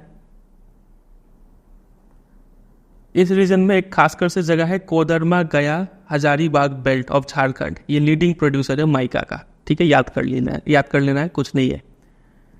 चलिए, इतना ही बात था माइका के बारे में। और राजस्थान में अजमेर इस जगह पे मिलता है माइका। चलिए, अब आ जाते हैं अगले मिनरल पे, जो कि है रॉक मिनरल, ठीक है। इसमें है लाइमस्टोन के बारे में पढ़ना है। तो it is found in association with rocks composed of calcium carbonate और कैल्शियम एंड मैग्नीशियम कार्बोनेट। तो इस टाइप के रॉक में मिलता है, ऐसे रॉक्स जो इन सब कंपाउंड से बने हुए हो, ठीक है। वैसे में लाइमस्टोन मिलेगा। फिर अगला पॉइंट है, it is found in sedimentary rocks of most geological formation. Sedimentary rocks में ये मिलता है। Limestone is the basic raw material for the cement industry. Very important, याद रखिएगा, एग्जाम में क्वेश्चन आता है सीमेंट इंडस्ट्री के लिए कौन सा मिनरल इंपॉर्टेंट है, तो लाइमस्टोन याद रखना है आपको, ठीक है। और दूसरा इसका इंपॉर्टेंस है, it is essential for smelting iron. Iron को पिघलाने में हेल्प करता है ये इन द ब्लास्ट फर्नेस, ठीक है। चलिए, जितना लिखा है उतना, जितना अंडरलाइन किया है उतना याद कर लीजिए, काफ़ी होगा। अगला टॉपिक है हैजर्ड्स ऑफ माइनिंग। जब हम मिट्टी खोद के मिनरल्स निकालते हैं, मेटल्स निकालते हैं, तो उसमें कई सारा खतरा भी रहता है। वो क्या क्या खतरा है, क्या क्या प्रॉब्लम्स है, वो टॉपिक यहाँ पे डिस्कस करेंगे। एग्जाम में आता है इसके ऊपर क्वेश्चन। तो जो माइनर्स होते हैं, जो वो सुरंग में जाते हैं, अंदर खुदाई करते हैं, उनको क्या क्या प्रॉब्लम झेलना पड़ता है, देखिए। सबसे पहले जो धूल, डस्ट हो गया, नॉक्सियस, हार्मफुल जो फ्यूम्स है, जो धुएँ हैं, ये सब वो माइनर्स इनहेल कर लेते हैं, अंदर ले लेते हैं। तो इससे उनको लंग्स का बहुत सारा डिजीज़ होता है, पल्मोनरी डिजीज़ उसको कहते हैं, ठीक है। लंग से रिलेटेड डिजीज़ को पल्मोनरी डिजीज़ कहते हैं। इसके अलावा और भी खतरा होता है, जैसे कि कोलैप्सिंग ऑफ माइन रूफ्स, ऊपर का मिट्टी ना ढह जाए नीचे, इनंडेशन, कहीं पानी में ना डूब जाए, आग ना लग जाए, ये सब हमेशा थ्रेट, खतरा बना रहता है माइनर्स के ऊपर। ये तो हो गया माइनर्स को प्रॉब्लम। इसके अलावा इन्वायरमेंट को क्या क्या प्रॉब्लम होगा माइनिंग से, वो देख लीजिए। ये अगले पैरा में डिस्कस किया हुआ है। आसपास का जो वाटर सोर्सेस है वो कॉन्टामिनेट हो जाता है माइनिंग का वजह से। इसके अलावा कई सारे वेस्ट, बालू, बजरी, स्लरी, ये सब डंप किया जाता है। इससे लैंड खराब होता है, वहाँ का मिट्टी खराब होता है, और जो आसपास का स्ट्रीम और रिवर है वो भी पोल्यूट हो जाते हैं। तो एग्जाम में क्वेश्चन आता है कि माइनर्स को क्या प्रॉब्लम है, तो ये 2 पॉइंट। इसी को आप चाहे तो 3 पॉइंट भी बढ़ा सकते हैं। इनंडेशन तीसरा हो जाएगा, फायर चौथा हो जाएगा, ठीक है। और पूछेंगे इन्वायरमेंट को क्या क्या हार्म पहुँचता है, तो यहाँ पे भी 2-3 पॉइंट है, ठीक है। चलिए आगे मूव कर जाते हैं। तो वही बोला गया कि अगर माइनिंग को ठीक करना है तो क्या 2 चीज़ करना पड़ेगा। जो भी सेफ्टी रेगुलेशन है उसको स्ट्रिक्टर वे में इम्प्लीमेंट करना पड़ेगा, और दूसरा जो भी इन्वायरमेंटल लॉ बनाए गए हैं उसको अच्छे से इम्प्लीमेंट करना पड़ेगा, ठीक है। चलिए, अब है लास्ट चैप्टर का नाम क्या था, मिनरल्स एंड एनर्जी रिसोर्सेज। तो मिनरल्स हम लोग खत्म करने वाले हैं। अब मिनरल्स खत्म होने वाला है, लास्ट टॉपिक है कंजर्वेशन। उसके बाद स्टार्ट करेंगे एनर्जी के बारे में, ठीक है। देखिए, कंजर्वेशन को समझना बहुत ईजी है। इसमें 2 ही चीज़ समझना है, कंजर्वेशन क्यों करें और कैसे करें, ठीक है। तो क्यों मिनरल को बचाए क्यों, तो पहला रीज़न है ये कि मिनरल जो है काफ़ी लिमिटेड क्वांटिटी में है, ठीक है, काफ़ी कम अमाउंट में अवेलेबल है अर्थ पे। पहला रीज़न हो गया, लिमिटेड है या फिर फाइनाइट है, ये भी बोल सकते हैं। दूसरा रीज़न है कि हम लोग इसको काफ़ी रैपिडली कंज्यूम कर रहे हैं, हमारा डिमांड बढ़ते जा रहा है मिनरल्स को लेकर। इंडस्ट्री में यूज़ है, हर जगह यूज़ है इसका, आप देख ही रहे। तो रैपिडली कंज्यूम कर रहे हैं, इसलिए मिनरल्स को कंजर्व करना जरूरी है। तीसरा रीज़न है कि मिनरल्स क्या होते हैं, नॉन रिन्यूएबल होते हैं। मतलब जिस रफ्तार से हम यूज़ कर रहे हैं उतना रफ्तार से वो रीजनरेट नहीं हो रहा है, बहुत कम जनरेट हो रहा है, तो नॉन रिन्यूएबल है, इसलिए हमें इसको कंजर्व करना ज़रूरी है। और चौथा रीज़न बोल सकते हैं कि अगर हम इसको कंजर्व नहीं करेंगे तो हमारा खर्चा बढ़ जाएगा और मिनरल्स निकालने का, क्योंकि ज़्यादा गहराई तक खुदाई करना पड़ेगा तो कॉस्ट बढ़ेगा, ठीक है, जिससे हमें महंगा पड़ेगा। और पांचवा रीज़न भी ये बोल सकते हैं कि जैसे जैसे मिनरल्स ख़त्म होते जाएंगे वैसे वैसे हमें और लो क्वालिटी का मिनरल्स मिलेगा अब। तो इन 5 रीज़न का वजह से मिनरल्स को कंजर्व करना ज़्यादा ज़रूरी है, ठीक है। चलिए अब है हाउ, कैसे करेंगे मिनरल्स को कंजर्व। तो सबसे पहला तो ये, हमें अपने रिसोर्सेज को प्लान्ड एंड सस्टेनेबल मैनर में यूज़ करना पड़ेगा, ये पहला एफर्ट हम लगाएंगे, ठीक है। दूसरा, हम रिसर्च एंड डेवलपमेंट करेंगे और टेक्नोलॉजी को इम्प्रूव करेंगे जिससे कि लो ग्रेड ओर्स को भी अच्छे तरीके से यूज़ किया जा सके एट लो कॉस्ट, ये दूसरा तरीका है। और तीसरा तरीका है मेटल्स को रिसाइकल किया जाए, ठीक है, बार बार यूज़ किया जाए। चौथा तरीका, यूज़ स्क्रैप मेटल, जो भांगा चूरा है उसको भी इस्तेमाल किया जाए, इसी दफ़े फेंक ना दिया जाए। और पांचवा बोल सकते हैं कि हम अदर सब्स्टिट्यूट्स डेवलप कर सकते हैं कि जहाँ पे कोई दूसरा चीज़ से काम हो सकता है वहाँ पे मिनरल्स को ना लगाया जाए, ठीक है। तो ये कुछ 5 तरीके हो गए जिससे हम मिनरल्स को कंजर्व कर सकते हैं। वेरी इंपॉर्टेंट क्वेश्चन बनता है कि क्यों मिनरल कंजर्वेशन जरूरी है और कैसे करेंगे, वाई और हाउ, तैयार कर लीजिएगा, ठीक है। चलिए ये सब हम नोट्स में भी प्रोवाइड कर दिए हैं, और नोट्स से भी ज़्यादा अच्छा होगा कि हम जो इंपॉर्टेंट क्वेश्चन आंसर्स दिए हैं वेबसाइट में आप वहाँ से प्रिपेयर कर लें। आप सिंपली गूगल में सर्च मारिएगा चैप्टर नेट, जैसे कि mineral and energy resources class 10 question answer, और लास्ट में ऐड कर दीजिए बाई CBSE गाइडेंस। बस इतना लिख के सर्च कीजिए, लास्ट में ये जरूर ऐड कीजिएगा, तो आपको पहले नंबर पर मिल जाएगा इसका इंपॉर्टेंट क्वेश्चन आंसर्स भी और नोट्स भी। और ये जो PDF है, जो भी हम अंडरलाइन कर रखे हैं, ये सब हाईलाइट कर रखे हैं, ये पूरा PDF भी डाउनलोड करने के लिए वेबसाइट पे दे दिए, वहाँ पे जाके भी आप इसको डाउनलोड कर सकते हैं, ठीक है। तो ये सब जो भी हम बता रहे हैं ये सब अच्छे से लिखा हुआ है, वो क्वेश्चन आंसर में भी और नोट्स में भी। चलिए, तो इतने पे मिनरल्स खत्म हो गया। अब हम स्टार्ट करेंगे एनर्जी रिसोर्सेज, ठीक है। पहला पैरा में तो वही बताया हुआ है कि एनर्जी का क्या क्या यूज़ है, तो इसको तो आप खुद भी लिख सकते हैं। खाना बनाने के लिए, लाइट हीट, व्हीकल्स चलने के लिए, मशीनरी चलने के लिए, सबके लिए एनर्जी चाहिए, ठीक है। एनर्जी रिसोर्सेज 2 टाइप के होते हैं। पहला हो गया कन्वेंशनल सोर्सेज और दूसरा हो गए नॉन कन्वेंशनल सोर्सेज। नाम से ही पता चल रहा है कन्वेंशनल, जिसके बारे में हमें पहले से पता है, जैसे कि लकड़ी हो गया, फायरवुड, कैटल डंग केक, गाय का गोबर से चपड़ी बनता है वो, फिर coal, petroleum, natural gas, electricity, hydel and thermal, पानी वाला और हीट वाला, कोयला का जिसमें इस्तेमाल होता है। तो ये सब हो गया कन्वेंशनल सोर्सेस ऑफ एनर्जी, जिसके बारे में पहले से पता है हमें, हम यूज़ करते आ रहे हैं। और दूसरा हो गया नॉन कन्वेंशनल सोर्सेस, इसमें आता है solar energy, wind energy, tidal, geothermal, biogas, atomic energy. ये सब ऐसे एनर्जी हो गए जो हाल फिलहाल में डेवलप हुए, जो कन्वेंशनल नहीं है, ठीक है, नया तरीका से ये डेवलप किया गया है, ठीक है। तो ये 2 एनर्जी सोर्सेस होते हैं। इसमें से हम 2 का बारे में जिक्र करेंगे, फायरवुड और कैटल डंग केक के बारे में। इसका खास बात यह है कि इंडिया में जो रूरल एरिया है वहाँ पे मोस्टली यही 2 एनर्जी सोर्सेज यूज़ होते हैं, लकड़ी और गाय का गोबर का चिपड़ी। मोर देन 70% एनर्जी रिक्वायरमेंट यही 2 एनर्जी सोर्स से कवर होते हैं। लेकिन प्रॉब्लम है इन दोनों में, प्रॉब्लम ये है कि जितना ज़्यादा हम फायरवुड इस्तेमाल करेंगे उतना ज़्यादा फॉरेस्ट एरिया डिक्रीज होगा, जंगल का कटाई होगा, जो कि अच्छा बात नहीं है।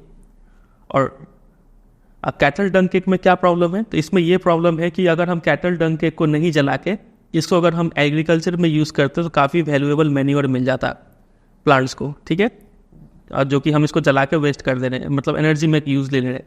तो वो नहीं करके अगर हम एग्रीकल्चर में यूज़ करते तो ज़्यादा यूज़फुल रहता है। इस वजह से ये दोनों का यूज़ उतना ज़्यादा यूज़ अच्छा नहीं है, ठीक है। तो ये दोनों पॉइंट ध्यान में रखिएगा। अब हम डिटेल में पढ़ेंगे कन्वेंशनल वाले को, उसके बाद नॉन कन्वेंशनल वाले को। स्टार्ट करते हैं कन्वेंशनल सोर्सेज ऑफ एनर्जी।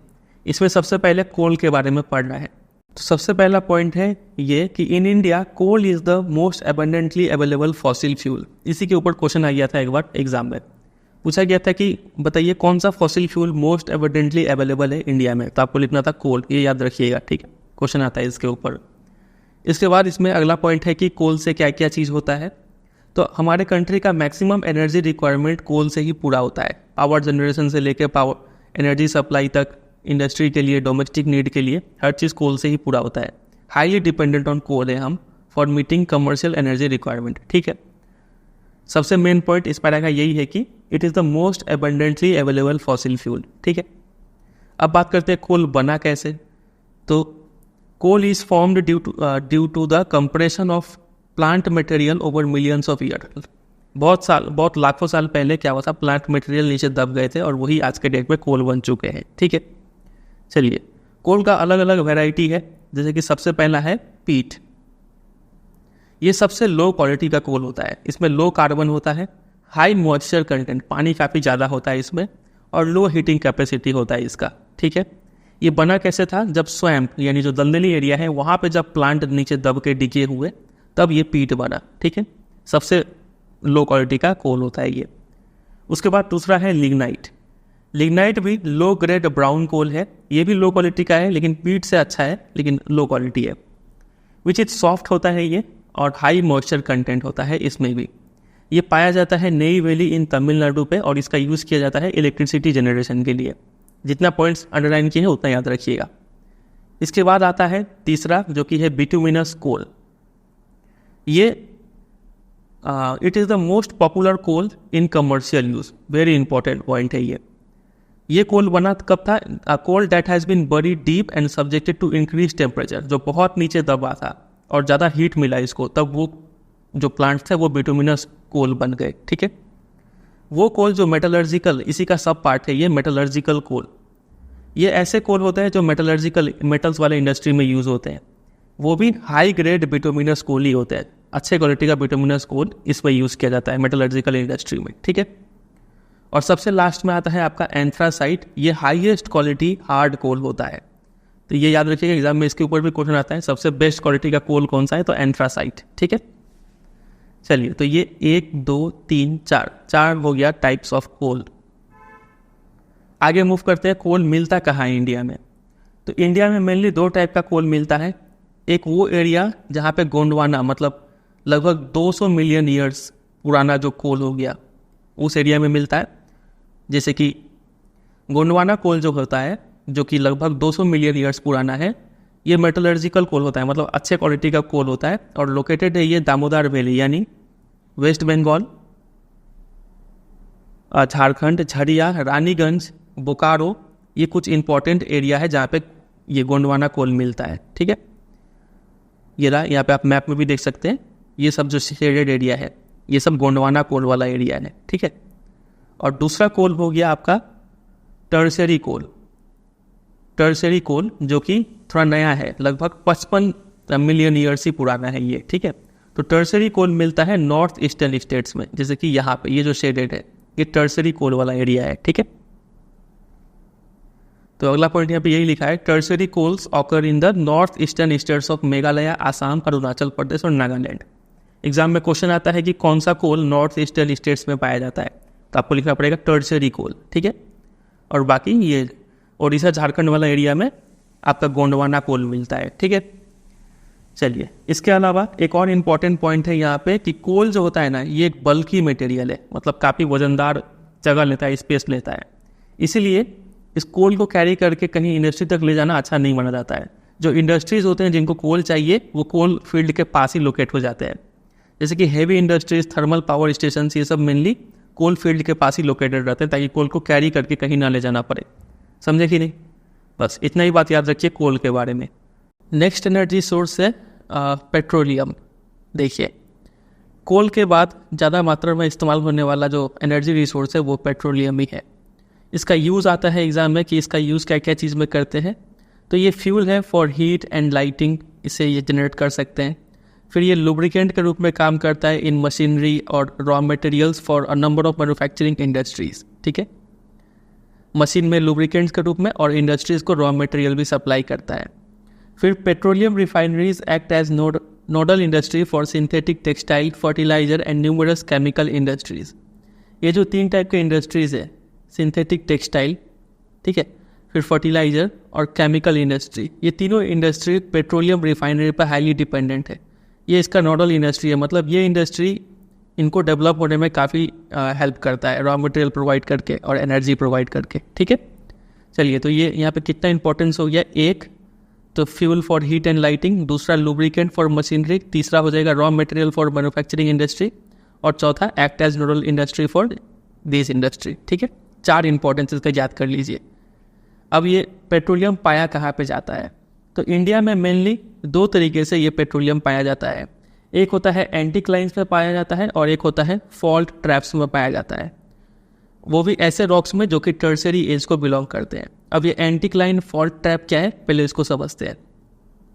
पहले एंटीक्लाइन से स्टार्ट करते हैं। एंटीक्लाइन को आप इस डायग्राम से समझिए। देखिए यहाँ पे ये सब क्या है, रॉक लेयर्स है, ये सब रॉक लेयर है। ठीक है, तो कभी क्या होता है, रॉक लेयर तो ऐसे फ्लैट होता है, कभी कभी कंप्रेशन की वजह से, मान लीजिए यहाँ से कोई फोर्स पड़ा और यहाँ से कोई प्रेशर पड़ा, इस वजह से ये रॉक क्या हो गया, आगे चल के ऐसे करके बेंड हो जाएगा, है कि नहीं, ऐसे करके बेंड हो जाएगा। यही चीज़ ऐसा बेंड हो गया कंप्रेशन का वजह से, तो वही बेंड यहाँ पे दिखाया हुआ है। अब ये बेंड ऐसे वेव फॉर्म में होता है। तो जो ऊठा वाला पार्ट है अप फोल्ड, इसको एंटीक्लाइन बोलते हैं। ठीक है, और जो नीचे वाला पार्ट है उसको सिंक्लाइन बोलते हैं। तो इसका जिक्र भी नहीं है तो डिस्कस भी नहीं करते, सिर्फ एंटीक्लाइन के बारे में बताते हैं। ठीक है, तो ये एंटीक्लाइन में पेट्रोलियम मिलता है। कैसे मिलता है वो समझिए। यहाँ पे 2 टाइप के रॉक हैं। एक है ऐसे समझिए, ये सिंपल डायग्राम, ये आपका है एंटीक्लाइन, ये एक लेयर रॉक का, ये एक लेयर रॉक का, और ये और एक लेयर रॉक का। ठीक है, तो जो ऊपर वाला जो लेयर होता है इसको बोलते हैं नॉन पोरस लेयर। मतलब इसमें ये कुछ अब्जॉर्ब नहीं करेगा, कोई लिक्विड अब्जॉर्ब नहीं करेगा। ठीक है, ना ऊपर जाने देगा ना नीचे आने देगा। और ये लास्ट वाला भी है नॉन पोरस लेयर। ठीक है, ये भी नॉन पोरस लेयर है। और बीच में जो रॉक है इसको बोलते हैं रिजर्वोयर रॉक। ये वही रॉक है जिसमें ऑयल होता है। ठीक है, तो जब ये कंप्रेशन हुआ तो इसमें से ये चूंकि, और बीच वाला जो रॉक है वो पोरस होता है, यही ऑयल को ऑब्जॉर्ब करके रखा हुआ है, सोख के, स्पॉन्ज जैसा सोख के इसमें रखा हुआ है। जब ये प्रेशर पड़ा तो क्या हुआ, इसमें से ऑयल निकल के ऊपर में यहाँ पे आ जाता है। ठीक है, यहाँ पे आके ऑयल इकट्ठा हो जाता है, और जो खाली स्पेस है, इस खाली स्पेस में नेचुरल गैस इकट्ठा हो जाता है। तो आप जनरली पाएंगे कि जहाँ पे नेचुरल गैस वहीं पे मिलता है जहाँ पे पेट्रोलियम मिलता है, क्योंकि इस पेट्रोल के ऊपर जो खाली स्पेस है उसी में नेचुरल गैस इकट्ठा हो गया। अब ऊपर में चूंकि एक रॉक है जो कि नॉन पोरस है, ये इस तेल को या फिर गैस को बाहर निकलने नहीं देता है। फिर आगे चल के जब यहाँ पे रिफाइनरी लगता है, यहाँ पे ड्रिलिंग करके होल किया जाता है, तब इस होल के जरिए तेल निकाला जाता है। उसके बाद ये गैस निकाला जाता है। आता क्या समझ रहे हैं कि नहीं? बस इतना समझना है कि ऊपर में भी नॉन पोरस लेयर रहता है और नीचे में भी नॉन पोरस लेयर रहता है। बीच में रहता है पोरस लेयर जो स्पॉन्ज जैसा इस तेल को सोख के रखा हुआ होता है। फिर जब प्रेशर पड़ता है तो एंटीक्लाइन शेप ये बनता है और तेल जो है वो स्क्वीज होके ऊपर आगे आ जाता है, और तेल के ऊपर जो खाली स्पेस है वहाँ पे नेचुरल गैस इकट्ठा हो जाता है। समझे कि नहीं? फिर बाद में ड्रिलिंग करके तेल को भी निकालते हैं और नेचुरल गैस को भी निकालते हैं। इतना ही समझना था बस, ये समझने के लिए है, इतना डिटेल में तो एग्जाम में नहीं आता है। फिर दूसरा हमने एक टर्म देखा था फॉल्ट ट्रैप। वो क्या होता है? कई बार मान लीजिए ये कुछ रॉक का लेयर्स है और ये कुछ रॉक का लेयर्स है।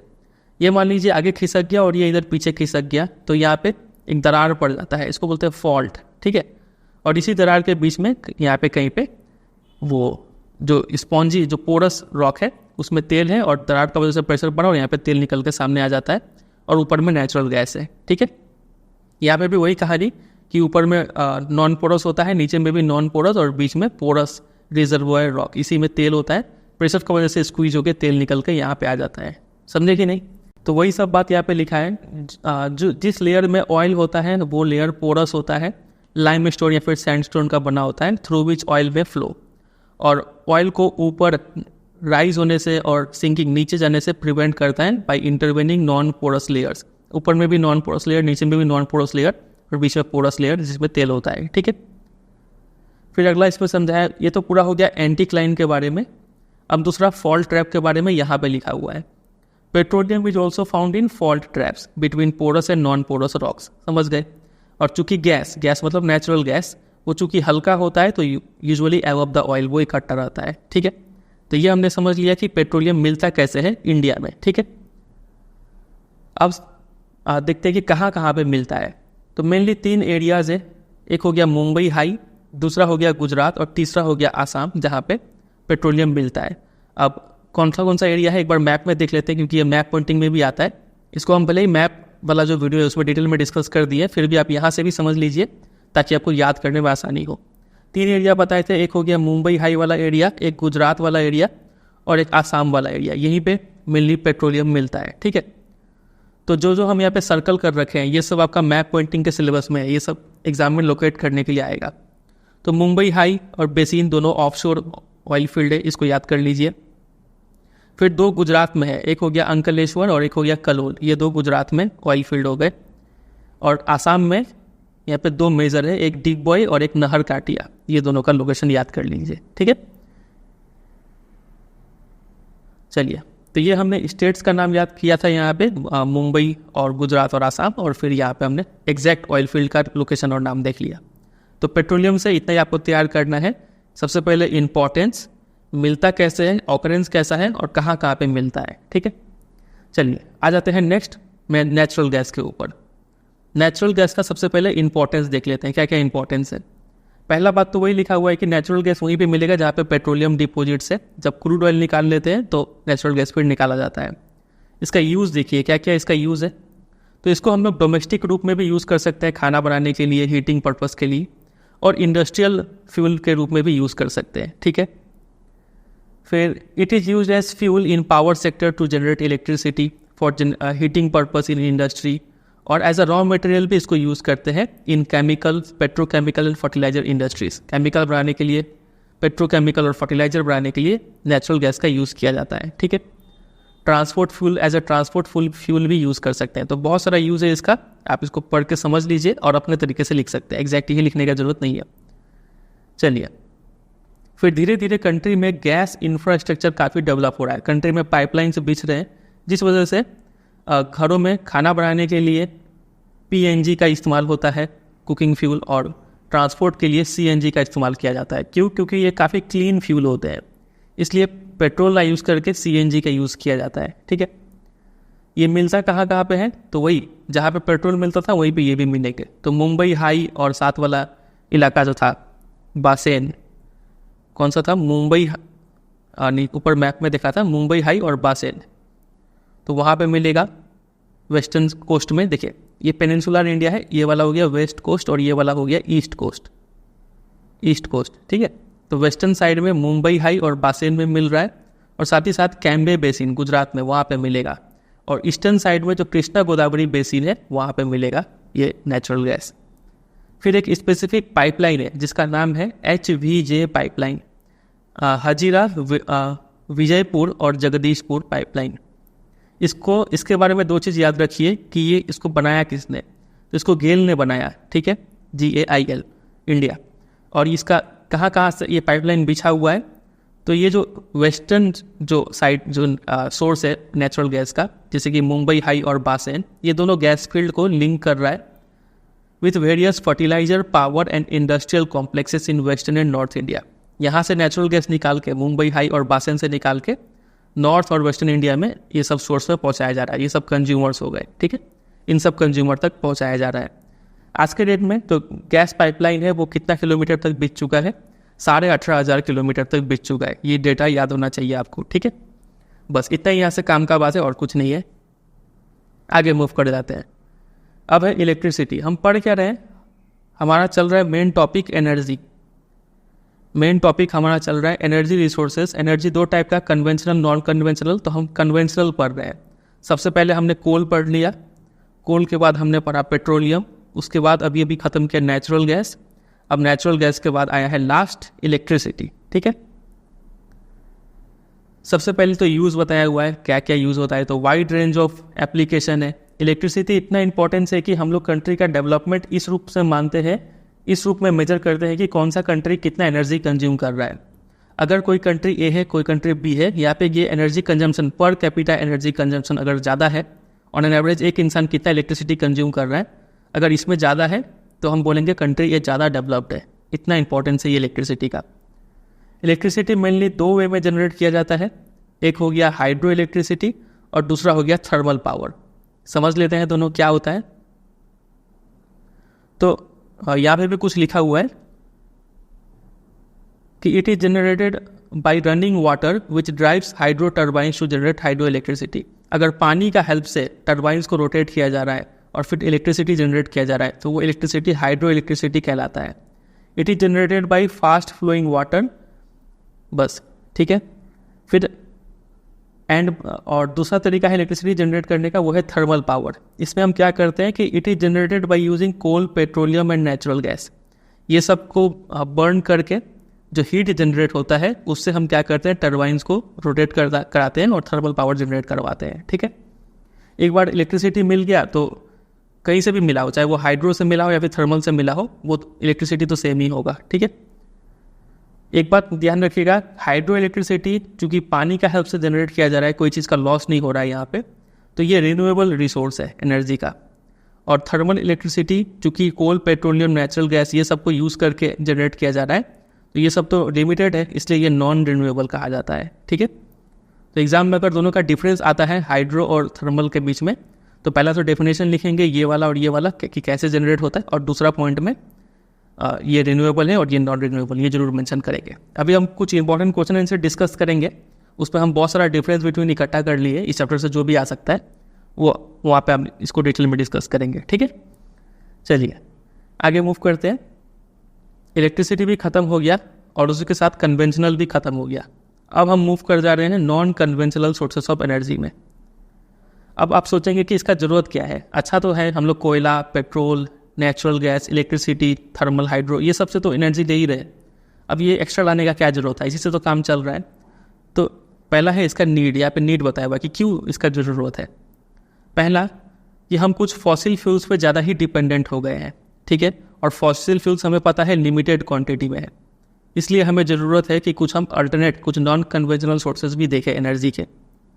प्राइसेस ऑयल और गैस के बढ़ते जा रहे हैं, तो ये दूसरा रीज़न हो गया कि क्यों हमें नॉन कन्वेंशनल एनर्जी सोर्स चाहिए। इसके अलावा राइजिंग इन्वायरमेंटल प्रॉब्लम्स, कई सारे पॉल्यूशन देखने को मिल रहे हैं जब हम वो कन्वेंशनल सोर्स यूज़ करते हैं, तो कोल, पेट्रोल, नेचुरल गैस ये सबसे पॉल्यूशन होता है, तो वो सबसे बचने के लिए भी हमें क्या चाहिए, नॉन कन्वेंशनल एनर्जी सोर्स चाहिए।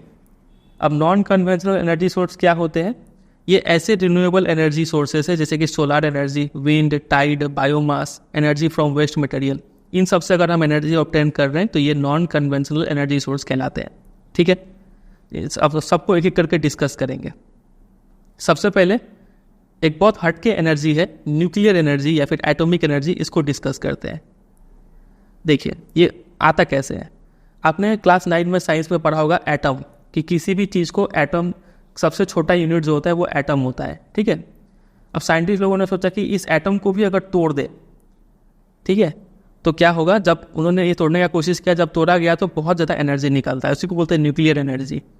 तो it is obtained by altering the structure of atom, यानी स्प्लिटिंग एटम, इसमें एटम को स्प्लिट करते हैं तो huge amount of energy is release in the form of heat, और इसी हीट का यूज़ करके हम बाद में इलेक्ट्रिक पावर जनरेट कर लेते हैं, ठीक है। तो ये कहाँ से, किसका एटम तोड़ने से ये एनर्जी रिलीज होता है, तो यूरेनियम, थोरियम ये सब हो गए, इससे एनर्जी, एटॉमिक एनर्जी या फिर न्यूक्लियर एनर्जी जनरेट किया जाता है। ये कहाँ पे इंडिया में अवेलेबल है, तो ये झारखंड स्टेट में अवेलेबल है, फिर राजस्थान में जो अरावली रेंजेस है वहाँ पे अवेलेबल है, फिर जो केरला में जो मोनाजाइट सैंड्स है यहाँ पे भी थोरियम पाया जाता है। बहुत इंपॉर्टेंट, इसके ऊपर क्वेश्चन आगे पूछेंगे हम, ठीक है, कि जो मोनाजाइट सैंड है केरला में, वहाँ पे कौन सा ये मिलता है एनर्जी सोर्स, तो आपको लिखना पड़ेगा थोरियम, ठीक है। अब इसके बारे में 2 पॉइंट नोट कीजिए कि ये नॉन कन्वेंशनल तो है लेकिन ये नॉन रिन्यूएबल है। जनरली हम जब नॉन कन्वेंशनल पढ़ रहे होते हैं, ये सब जो यहाँ पे नाम लिखा है, solar, wind, tide, biomass, energy from waste material, ये सब क्या है, रिन्यूएबल एनर्जी सोर्स है, ठीक है। लेकिन और कन्वेंशनल भी है, सॉरी नॉन कन्वेंशनल भी है और रिन्यूएबल भी है। लेकिन अभी जो हमने पढ़ा न्यूक्लियर या फिर एटॉमिक एनर्जी, ये नॉन कन्वेंशनल तो है लेकिन नॉन रिन्यूएबल भी है, ठीक है, ये याद रखिएगा। चलिए आगे मूव कर जाते हैं सोलर एनर्जी पे। ये काम कैसे करता है, तो देखिए इंडिया में काफ़ी एडवांटेज है सोलर एनर्जी का, क्योंकि इंडिया एक ट्रॉपिकल कंट्री है, धूप अच्छा खासा मिलता है हमारे कंट्री को, ठीक है, तो हम इस एनर्जी का काफ़ी अच्छा यूज़ कर सकते हैं। इसमें फोटोवोल्टाइक्स टेक्नोलॉजी का यूज़ करके सनलाइट को डायरेक्टली कन्वर्ट किया जाता है इलेक्ट्रिसिटी में, ठीक है। अब इसका इंपॉर्टेंस देखिए, सोलर एनर्जी से क्या क्या इंपॉर्टेंस, क्या क्या इसका लाभ है, बेनिफिट है। पहला तो इसका जो यूज़ है वो काफ़ी तेज़ी से स्प्रेड हो रहा है, खासकर से रूरल एरिया में, रिमोट एरिया में, ठीक है। Big solar power plant are being established in different parts of India, जिससे क्या होगा, जो रूरल एरिया में हमने पहले देखा था कि ये लोग फायरवुड डंग केक का इस्तेमाल कर रहे थे, ये लोग इस्तेमाल करना बंद कर देंगे क्योंकि अब सोलर पावर प्लांट लग रहा है वहाँ पे, इससे एनर्जी मिल जाएगा। तो जब फायरवुड बचेगा तो इससे इन्वायरमेंटल कंजर्वेशन होगा, और जब डंग केक्स बचेगा तो इससे एग्रीकल्चर को अच्छा खासा मैन्योर का सप्लाई मिल जाएगा। तो ये सब कुछ बेनिफिट हो गया सोलर एनर्जी का। इसके अलावा इन्वायरमेंट फ्रेंडली, रिन्यूएबल और चीप, ये सब भी आप पॉइंट इसमें ऐड कर सकते हैं। ठीक है, चलिए अगला है विंड पावर। तो इंडिया में विंड पावर का भी काफ़ी अच्छा पोटेंशियल है। जैसे इंडिया में धूप अच्छा गिरता है वैसे ही हवा भी अच्छा चलता है। तो इंडिया में कहाँ कहाँ पे विंड फार्म लगाए, तो देखिए largest wind farm cluster is located in Tamil Nadu from Nagercoil to Madurai. ये सब इतना सारा नाम है, इस चैप्टर में आपको बहुत चीज़ रटना पड़ेगा और आ जाता है इसके ऊपर क्वेश्चन। ठीक है, तो ये आपको याद कर लेना चाहिए। इसके अलावा आंध्र प्रदेश, कर्नाटका, गुजरात, केरला, महाराष्ट्र, लक्षद्वीप, यहाँ पे भी विंड फार्म्स है। तो ये सब कुछ नाम पता होना चाहिए कि कहाँ कहाँ पे विंड पावर से इलेक्ट्रिसिटी जनरेट होता है। ठीक है, इतना ही था वहाँ पे। बाकी इसका बेनिफिट आएगा तो वही सब बेनिफिट कॉमन पॉइंट आप डाल देंगे कि ये रिन्यूएबल है, इन्वायरमेंट फ्रेंडली है, पॉल्यूशन कम करता है, कॉस्ट कम है यहाँ पे। ठीक है, इन्वायरमेंटल डैमेज कम होता है, और भी कुछ ऐड कर सकते हैं आप। अगला है बायोगैस। अब ये क्या होता है बायोगैस? बायो मतलब होता है लाइफ, कोई लिविंग थिंग से आप गैस ऑब्टेन कर रहे हैं। कैसे, देखिए श्रब्स हो गए, फार्म वेस्ट हो गए, एनिमल वेस्ट और ह्यूमन वेस्ट, गाय का गोबर, बकरी का जो भी है, ह्यूमन वेस्ट तक भी, टॉयलेट और फार्म वेस्ट जो भी आ रहा है, घास फूस जो भी है, इन सब का इस्तेमाल करके बायोगैस जनरेट किया जाता है। ठीक है, ये सबको बोला जाता है ऑर्गेनिक मैटर। ये श्रब, फार्म वेस्ट, एनिमल और ह्यूमन वेस्ट, ये सब है ऑर्गेनिक मैटर। जब ये सड़ता है, गलता है, तो एक गैस निकलता है। ठीक है, और ये गैस का काफ़ी हाई थर्मल इफिशिएंसी है, मतलब जब आप इसको जलाते हैं तो काफ़ी अच्छा हीट निकलता है compare to kerosene, dung cake और चारकोल। ठीक है, ये सब के मुकाबले थर्मल इफिशिएंसी ज़्यादा अच्छा है बायोगैस का। फिर बायोगैस प्लांट को लगाता कौन है? तो इसको म्यूनसिपलिटी लेवल पे या फिर कोऑपरेटिव लेवल पे कुछ लोग मिल के लगा सकते हैं, या फिर इंडिविजुअल एक अकेला इंसान भी अपने घर में लगा सकता है। ये the plants using cattle dung are known as gobar gas plant. कुछ ऐसे प्लांट भी होते हैं जो ये डिसाइड कर लेते हैं कि उसमें सिर्फ कैटल डंग डालेंगे, सिर्फ गाय, भैंस, बैल, ऑक्स, ये सब का ही गोबर इसमें डालेंगे। तो ऐसे प्लांट को कहा जाता है गोबर गैस प्लांट। ये लोग, इस प्लांट में ह्यूमन वेस्ट नहीं डाला जाता है, फार्म वेस्ट ये सब नहीं डाला जाता है। ठीक है, सिर्फ कैटल डंग डालते हैं इसमें, तो ऐसे प्लांट को गोबर गैस प्लांट कहते हैं। इसका बेनिफिट देखिए, तो दो बेनिफिट है। एक तो फार्मर को एनर्जी मिल जाता है। ठीक है, ये गैस को जला के काफ़ी अच्छा हीट और जो भी काम है वो ले सकते हैं।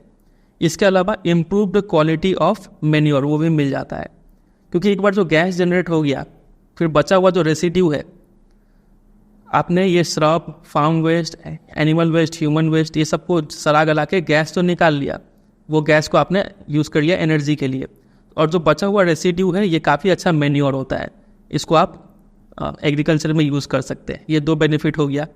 तो इससे क्या होगा कि लोग जो कैटल डंग केक बना रहे थे वो बनाना बंद कर देंगे, तो इससे पेड़ बचेगा, फिर लोग फायरवुड इस्तेमाल करना बंद कर देंगे और मैन्योर भी बचेगा। ठीक है, ये सब कुछ एडवांटेज हो गया इसका बायोगैस का। अब आ जाइए अगले नॉन कन्वेंशनल पे, जो कि है टाइडल एनर्जी, ओशनिक टाइड्स। ये क्या होता है? देखिए समुद्र है अर्थ में, और कभी कभी मून यहाँ पे आ जाता है, तो अर्थ और मून का पुल का वजह से कभी पानी का हाइट ऊपर जाता है ओशनिक वाटर का, और कभी पानी का हाइट नीचे चला जाता है। ठीक है, दोनों में मैग्नेटिक पावर है, तो इन पुल का वजह से पानी का हाइट कभी बढ़ता है कभी कमता है, तो कभी हाई टाइड होता है कभी लो टाइड होता है। ठीक है, इसी का यूज़ किया हम लोगों ने एनर्जी जनरेट करने के लिए। क्या किया जाता है कि फ्लड गेट बना दिया जाता है across the inlet. During high tide water flows into the inlet and gets trapped when the gate is closed. जब पानी का कोई ऐसा स्ट्रक्चर होगा, फिर यहाँ पे क्या करते हैं, गेट बना देते हैं। तो जब पानी का लेवल यहाँ पे ओशन है, ठीक है, जब पानी का लेवल बढ़ रहा है तो ये गेट को खोल दिया जाता है और पानी यहाँ तक एंटर कर जाता है। ठीक है, हाई टाइड के टाइम पे, और जब पानी बढ़ गया तो वापस गेट को बंद कर देते हैं। आफ्टर द टाइड फॉल्स, फिर ये जब पानी का लेवल नीचे चला जाता है, ओशन वाला पानी जब नीचे चला जाता है तब ये गेट को खुला जाता है। तब पानी ऊपर का हाइट से नीचे गिरता है, तो इसमें कुछ एनर्जी है, ठीक है, काफ़ी हाई एनर्जी से नीचे गिरता है। तो उसी पानी को यूज़ करके क्या किया जाता है, टरबाइन्स रोटेट कर लेंगे और उससे पावर जनरेट हो जाएगा। यही तरीका होता है। ठीक है, तो इंडिया में कहाँ कहाँ पे इसको प्रैक्टिस किया जाता है, तो gulf of Khambhat, gulf of Kutch, यहाँ पे प्रैक्टिस किया जाता है। इसके अलावा जो गंगा डेल्टा है सुंदरबन रीजन में, वहाँ पे भी इसको प्रैक्टिस किया जाता है। चलिए, ये हो गया टाइडल एनर्जी। जितना अंडरलाइन किया है उतना आपको तैयार करना ही पड़ेगा, थोड़ा मेहनत करवाएगा ये चैप्टर आपसे। अगला है जियो थर्मल एनर्जी। जियो मतलब अर्थ, थर्मल मतलब हीट, तो अर्थ का हीट से कौन सा एनर्जी निकालते हैं, उसी को कहते हैं geothermal energy. The heat is produced by using the heat from the interior of the earth. Geothermal energy exist because the earth grows progressively hotter when with increasing depth. ये अगर अर्थ है तो जैसे जैसे आप अर्थ के अंदर जाएंगे, गड्ढा खोद के जैसे नीचे जाएंगे, वैसे वैसे आपको हीट ज़्यादा फील होगा, क्योंकि अर्थ का जो कोर है वहाँ पे बहुत ज़्यादा हीट है। ठीक है, कहीं कहीं पे क्या होता है कि जियोथर्मल ग्रेडियंट हाई होता है। कोई कोई ऐसा रीजन है कि आप कम गड्ढा ही करेंगे, शैलो डेप्थ में ही हाई टेम्परेचर आपको देखने को मिल जाएगा, कम गड्ढे में ही। ठीक है, तो उस केस में क्या होता है कि जो अंडरग्राउंड वाटर होता है, जो पानी होता है, वो नीचे के रॉक से हीट ऑब्जॉर्ब कर लेता है और पानी काफ़ी गर्म हो जाता है। इतना गर्म हो जाता है कि ये पानी जब सरफेस पे आता है ना, तो स्टीम के फॉर्म में आता है, भाप बन के आता है, इतना गर्म हो जाता है अंदर ही अंदर। और इसी स्टीम का यूज़ करके हम क्या करते हैं, टर्बाइंस रोटेट कर लेते हैं और इलेक्ट्रिसिटी जनरेट कर लेते हैं। देखिए कितना दिमाग लगाया इंसानों ने। इंडिया में कहाँ कहाँ पे प्रैक्टिस होता है, तो 2 जगह है। एक है, पहला है पार्वती वैली नियर मणिकर्ण इन हिमाचल प्रदेश, और दूसरा है पुगा वैली लद्दाख में। दोनों का नाम बहुत इंपॉर्टेंट पहले आ चुका है बोर्ड एग्जाम में भी, कहाँ पे जियोथर्मल एनर्जी यूज़ करते हैं हम। बस इतना ही था नॉन कन्वेंशनल। अब आ जाइए कंजर्वेशन पर। जैसा हमने मिनरल्स में पढ़ा था कंजर्वेशन, वैसे यहाँ पे भी कंजर्वेशन। तो यहाँ पे भी 2 चीज़ पढ़ेंगे कि क्यों बचाए एनर्जी को और कैसे बचाए, वाई और हाउ, ये 2 चीज़ पढ़ना है। पहले वाई देख लेते हैं। एनर्जी को बचाना इसलिए ज़रूरी है क्योंकि it is the basic requirement for economic development. पहला पॉइंट ये हो गया। अगर आपको डेवलप करना है कंट्री को तो आपको एनर्जी चाहिए। बिना इलेक्ट्रिसिटी का आप मतलब कंट्री डेवलप नहीं कर पाएंगे, क्योंकि सारा चीज़ agriculture, industry, transport, commerce, domestic need, सारा चीज़ तो एनर्जी से ही पूरा होगा। ठीक है, पहला पॉइंट ये हो गया। दूसरा, जितना भी हम इकोनॉमिक डेवलपमेंट प्लान बनाते हैं उन सब में, इन प्लान को सक्सेसफुल होने में एक ही मतलब फैक्टर मेन है, वो है एनर्जी। अगर एनर्जी मिलेगा तो सारा डेवलपमेंट प्लान्स इजीली इंप्लीमेंट हो जाएगा। ये दूसरा नीड हो गया एनर्जी कंजर्व करने का। तीसरा, इंडिया एक ऐसा कंट्री है जो कि लीस्ट एनर्जी इफिशिएंट कंट्री है। हम लोग एनर्जी बहुत बर्बाद करते हैं, तो इसलिए भी ज़रूरी है कि हम एनर्जी को क्या करें, कंजर्व करें। तो 3 पॉइंट याद रखेंगे आप। कैसे कंजर्व करेंगे, तो हमें सस्टेनेबल पाथ अपनाना पड़ेगा ऑफ एनर्जी डेवलपमेंट। इसमें 2 चीज़ आता है। पहला, एनर्जी कंजर्वेशन, एनर्जी को बचाना है, और दूसरा, जितना हो सके उतना रिन्यूएबल एनर्जी सोर्स को यूज़ करना है। तो increased use of renewable energy source और प्रोमोशन ऑफ एनर्जी कंजर्वेशन, ये 2 प्लैंक है सस्टेनेबल एनर्जी का। ठीक है, एग्जाम में डायरेक्ट क्वेश्चन इस पर भी आता है कि what are the 2 planks of sustainable energy, तो ये 1 और 2 लिखना पड़ेगा आपको। इसके अलावा as a citizen, concern citizen, हम क्या कर सकते हैं एनर्जी बचाने के लिए, तो देखिए हम पब्लिक ट्रांसपोर्ट का यूज़ कर सकते हैं। अपना खुद का इंडिविजुअल व्हीकल नहीं ले जाके पब्लिक बस, ऑटो ये सब का यूज़ करें। फिर जब घर में काम नहीं है तो इलेक्ट्रिसिटी को बंद कर दे, थोड़ी देर के लिए बाहर जा रहे हैं तो फ़ैन बंद कर दें। ठीक है, फिर पावर सेविंग डिवाइसेस का यूज़ किया जाए जो अच्छे रेटिंग वाला हो। फिर और जितना हो सके उतना नॉन कन्वेंशनल सोर्स, खासकर से सोलर एनर्जी है तो घर घर में लगा सकते हैं, इसका यूज़ किया जाए। तो ये सबसे एनर्जी हम बचा सकते हैं, और एनर्जी बचाना ही तो एनर्जी प्रोड्यूस करना होता है। ठीक है, तो ये सब पॉइंट्स आप याद रखेंगे, आता है इस पे भी क्वेश्चन। बस इसी के साथ ये चैप्टर एंड होता है, और कुछ क्वेश्चन डिस्कस करेंगे अभी। पहले एक्सरसाइज का क्वेश्चन कर लेते हैं, फिर कुछ इंपॉर्टेंट क्वेश्चन भी देखेंगे। पहला है ये कि Koderma in Jharkhand is the leading producer of which of the following mineral. ये कौन सा मिनरल इस जगह पे मिलता है बताइए। तो अगर आपने इसका आंसर माइका दिया है तो आप बिल्कुल राइट है। ठीक है, number 4, which one of the following minerals is obtained in the monazite sand Kerala में। कहाँ पे, केरला में कौन सा मिनरल यहाँ पे मिलता है, तो आपको थोड़ी देर पहले बताए थे थोरियम मिलता है यहाँ पे। ठीक है, डिफरेंस बिटवीन अभी देख लेंगे डिटेल में। Why do we need to conserve mineral, तो मिनरल को क्यों कंजर्व करना है डिस्कस कर लिए। यही क्वेश्चन एनर्जी के रूप में भी आ सकता है कि एनर्जी को क्यों कंजर्व करना है, अभी देख लिए। हाउ, और दोनों का हाउ भी तैयार कर लिए। ठीक है, फिर describe the distribution of coal discuss कर चुके। Why do you think that solar energy has a bright future in India, क्योंकि इंडिया एक ट्रॉपिकल कंट्री है और सोलर एनर्जी का एडवांटेज लिख देना है। ठीक है, चलिए, इसके अलावा कुछ क्वेश्चंस यहाँ भी छूटा था, वन वर्ड वाला ये। Raw material for cement industry, बताइए, आपको याद करवाए थे, क्या होगा इसका? लाइमस्टोन। फिर हाईएस्ट क्वालिटी हार्ड कॉयल, क्या होगा? एंथ्रासाइट। अगला है इंडिस्पेंसिबल फॉर इलेक्ट्रिकल इंडस्ट्री, कौन सा ऐसा मिनरल था जो इंडिस्पेंसिबल है, मतलब काफ़ी इंपॉर्टेंट है इलेक्ट्रिकल इंडस्ट्री के लिए? तो इसका था माइका। क्यों है वो भी हमने देखा था, उसको याद कर लीजिएगा। Geological age of coal found in north east India, north east India में जो कोल मिलता है वो किस एज का मिलता है? तो टर्शियरी कोल मिलता है। और बाकी पार्ट में कौन सा मिल रहा था? गोंडवाना वाला। ठीक है, चलिए इतना हो गया। कुछ और क्वेश्चन देखेंगे। तो ये देखिए, ये सब कुछ इंपॉर्टेंट क्वेश्चन आंसर है जो हम वेबसाइट में प्रोवाइड कर रखे हैं, तो वहाँ से स्क्रीनशॉट लेके कुछ यहाँ पे हम डिस्कस कर रहे हैं। ठीक है, बाकी आपको सारा लिस्ट वेबसाइट पे मिल जाएगा, वहाँ पे जाके आप डाउनलोड कर सकते हैं। पहला, toothbrush and tube containing paste are made of plastic obtain from, ये कहाँ से ऑब्टेन होता है बताइए? Petroleum. Sparkle in some toothpaste comes from, sparkle कहाँ से आता है? तो इसका आंसर भी हम यहाँ पे लिख रखे हैं, माइका से। ठीक है। तीसरा, in dash rocks minerals are deposited in strata, layers में कहाँ पे, कौन सा रॉक में डिपोजिट होता है? तो सेडिमेंट्री रॉक में। Ferrous mineral account for about dash of the total value of metallic mineral, जितने भी मेटेलिक मिनरल हो रहे हैं उसमें से 75% फेरस मिनरल होते हैं, और अगर फ्रैक्शन में लिखना है तो ये 3/4। ठीक है। Dash rock consist of single mineral, कौन सा रॉक है जो सिंगल मिनरल से है? याद करवाए से आपको बताइए, लाइमस्टोन हो जाएगा। ठीक है। 6, dash is the basic raw material for cement industry, इसका भी लाइमस्टोन होगा। Dash metal is obtain from bauxite, bauxite से कौन सा मेटल लेते हैं? Aluminium. Dash sand in Kerala are rich in thorium, तो monazite sand. Dash is use in electric and electronic industry, अभी देखे थे कौन सा ये इंडिस्पेंसिबल है? तो mica. Dash is the most popular coal in commercial use, commercial use में कौन सा कोल हम इस्तेमाल करते हैं? कौन सा कोल बोल रहा है? तो बिटुमिनस कोल यूज करते हैं। ये रहा नंबर 10 का बिटुमिनस। इसके अलावा number 11, the Badampahar mine in Mayurbhanj and Kendujhar district is situated in, ये दोनों कहाँ पे सिचुएटेड है? तो ओडिशा, ओडिशा में ही मेनली ज़्यादा मिनरल्स पाया जाता है। Next question, in India the gulf of Khambhat, the gulf of Kutch and the Gangetic delta provide ideal condition for utilizing dash energy, तो ये सभी समुद्र किनारे हैं, तो यहाँ पे कौन सा एनर्जी होगा? टाइडल एनर्जी यहाँ पे यूज़ करते हैं। Iron ore is exported to Japan and South Korea via dash port, कौन सा पोर्ट से हम इसको एक्सपोर्ट करते हैं? तो विशाखापट्टनम था। ठीक है, 13 का Visakhapatnam. 14, in dash iron ore belt Kudremukh mines are located, तो कुद्रेमुख माइंस कौन सा बेल्ट में लोकेटेड है? तो बेलारी, चित्रदुर्गा, चिकमागालुरु, टुमाकुरु इस बेल्ट में लोकेटेड है, कर्नाटका में।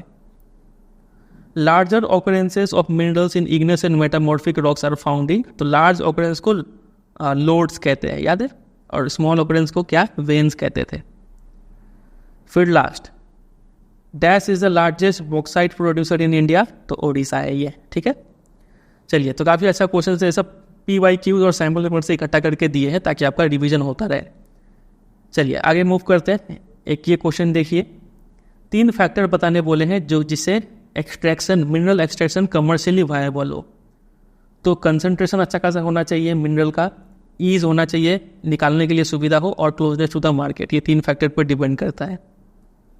Next question, differentiate between ferrous and non ferrous mineral, तो बता ही चुके हैं पहले, इसमें आयरन होता है, इसमें आयरन नहीं होता है, और ये they have in the development of metallurgical industry, they help होगा यहाँ पे। ठीक है, और they play an important role in a number of engineering and electrical industry में इसका मेन रोल होता है। एग्जाम्पल आयरन और मैंगनीज, इसका लीड, जिंक, गोल्ड, कॉपर, ये सब दे सकते हैं। नेक्स्ट, मेटेलिक और नॉन मेटेलिक में डिफरेंस आता है एग्जाम में, इसका डिफरेंस बताइए। तो मेटेलिक मिनरल्स वो होते हैं जो मेटल प्रोवाइड करे आफ्टर प्रोसेसिंग, जैसे कि आयरन, कॉपर, एल्यूमिनियम, और नॉन मेटेलिक मिनरल्स वो होते हैं जो मेटल्स प्रोवाइड ना करे, जैसे कि पोटास, माइका, लाइमस्टोन, ये सब। ईजी है, और देखिए ये जनरली मेटल और नॉन मेटल का डिफरेंस बन चुका है, तो जब आपको साइंस पढ़ाए थे chapter number 3 metal non metal, आप उसके बेसिस पे भी ये आंसर दे सकते हैं कि ये हार्ड होते हैं, ये not so hard. They are generally associated with igneous rock में मेनली ये पाए जाते हैं, ये सेडिमेंट्री रॉक, एक्स्ट्रा पॉइंट है, याद कर लीजिएगा। They have lustre and shine होता है इसमें कोई साइन नहीं होता है। They are ductile and malleable, और ये डक्टाइल मेलिएबल नहीं होते हैं। तो ये सब कुछ साइंस का पॉइंट है जो कि इसमें भी आ चुका है। Next, 2 ways of generating electricity, 2 main ways। तो hydro electricity, thermal electricity, how are they different from each other? तो डिफरेंस देखिए, इसको कोल, पेट्रोलियम, नेचुरल गैस से जनरेट करते हैं, इसको वाटर से जनरेट करते हैं। ये नॉन रिन्यूएबल हो गया, ये रिन्यूएबल हो गया। It causes pollution, it does not cause pollution. या फिर इन्वायरमेंट फ्रेंडली है ये इन्वायरमेंट फ्रेंडली नहीं है। एक्सपेंसिव है इन द लॉन्ग रन, ये चीपर है इन द लॉन्ग रन। ठीक है, चलिए आगे। फिर ये डिफरेंस आता है वेरी इंपॉर्टेंट, कन्वेंशनल और नॉन कन्वेंशनल में डिफरेंस। तो ये ट्रेडिशनल सोर्सेस ऑफ एनर्जी है और ये ऐसे सोर्सेस ऑफ एनर्जी है जो कि रिसेंटली डेवलप हुए हैं। ये एनर्जी जनरेट होता है कोल, पेट्रोलियम, नेचुरल गैस से, और ये सन, विंड, टाइड, ये सबसे। नॉन रिन्यूएबल, ये renewable, expensive, cheaper, pollute the environment, pollution free होते हैं ये लोग या फिर लेस पॉल्यूशन करते हैं। Example coal, petroleum, natural gas, solar energy, wind energy, tidal energy, ये सब दे सकते हैं। ये क्वेश्चन देखिए, नेचुरल गैस और बायोगैस में डिफरेंस पूछा जा रहा है। तो सिंपल सा है, ये कन्वेंशनल है, ये नॉन कन्वेंशनल है। It is use as a raw material in petrochemical industry, और इसका यूज़ करते हैं फ्यूल और लाइटिंग होम्स के लिए। मेनली अर्बन एरिया में इसका यूज़ किया जाता है, इसका रूरल एरिया में मेनली यूज़ है। ये नॉन रिन्यूएबल, ये रिन्यूएबल, ये इन्वायरमेंट फ्रेंडली, ये इन्वायरमेंट फ्रेंडली, ये नॉट इन्वायरमेंट फ्रेंडली। ऐसा करके डिफरेंस आप लिख सकते हैं। फिर ये क्वेश्चन देखिए, कौन सा ऐसा फॉसिल फ्यूल है जो एबंडेंटली अवेलेबल है? तो कोल होगा इसका आंसर। इसका इंपॉर्टेंस बताइए। अच्छा, evaluate the importance of it different forms, अलग अलग जो फॉर्म्स है उसका इंपॉर्टेंस बताइए। तो पीट, लिग्नाइट, बिटुमिनस, एंथ्रासाइट, सबके बारे में एक लाइन लिख दीजिए कि low carbon high moisture content है, low heating capacity. Lignite low grade brown coal है, सॉफ्ट होता है, high moisture content, use for generating electricity. Bituminous most popular commercial use, special value for smelting iron in blast furnace. और anthracite highest quality hard coal होता है। ठीक है, तो बस यही सब जो क्वेश्चन आंसर्स अभी डिस्कस किए, ये सारा इंपॉर्टेंट क्वेश्चन आंसर्स का लिस्ट वेबसाइट में प्रोवाइड कर दिया, वहाँ पे जाकर डाउनलोड कर सकते हैं। मिलेगा कैसे? आपको बता दिया तरीका कि आप सिंपली चैप्टर का नेम लिखेंगे और क्वेश्चन आंसर, और लास्ट में ऐड कर देंगे सीबीएसई गाइडेंस। इतना लिख के सर्च मारिए, आपको पहले नंबर पे मिल जाएगा। चाहे वो क्वेश्चन आंसर हो, चाहे नोट्स हो, और वो भी मिल जाएगा। और अगर आपको ये अंडरलाइन पीडीएफ चाहिए तो ये भी वेबसाइट पर प्रोवाइड कर दिए, वहाँ पे जाके आप इसको डाउनलोड कर सकते हैं। ठीक है, इतना कर लीजिए, और तो कुछ आएगा नहीं इस चैप्टर से। बस आपको थोड़ा याद करने में थोड़ा मेहनत करना पड़ेगा। इस चैप्टर को बार बार रिवाइज करते रहिएगा तो आपका दिमाग में बैठ जाएगा ये चैप्टर। चलिए एंड करते हैं। उम्मीद करते हैं आपको ये चैप्टर समझ में आया होगा और वीडियो पसंद आया होगा। वीडियो अगर अच्छा लगा है तो 3 काम कर दीजिए। वीडियो को लाइक कर दीजिए, दोस्तों के साथ शेयर कर दीजिए, और अगर आप चैनल पर नए हैं तो इसको सब्सक्राइब भी कर दीजिए। चैनल पे और भी वीडियोज़ है, मैप पॉइंटिंग का वीडियोज़, एसएसटी का बाकी चैप्टर्स का वीडियोज़, साइंस, मैथ, इंग्लिश सब पढ़ा रखे हैं। आप सबका वन शॉट देख सकते हैं, आप वो देखिए, आपको उससे भी काफ़ी हेल्प मिलेगा। चलिए एंड करते हैं, मिलते हैं बहुत जल्द किसी और वीडियो में। तब तक के लिए bye bye and take care.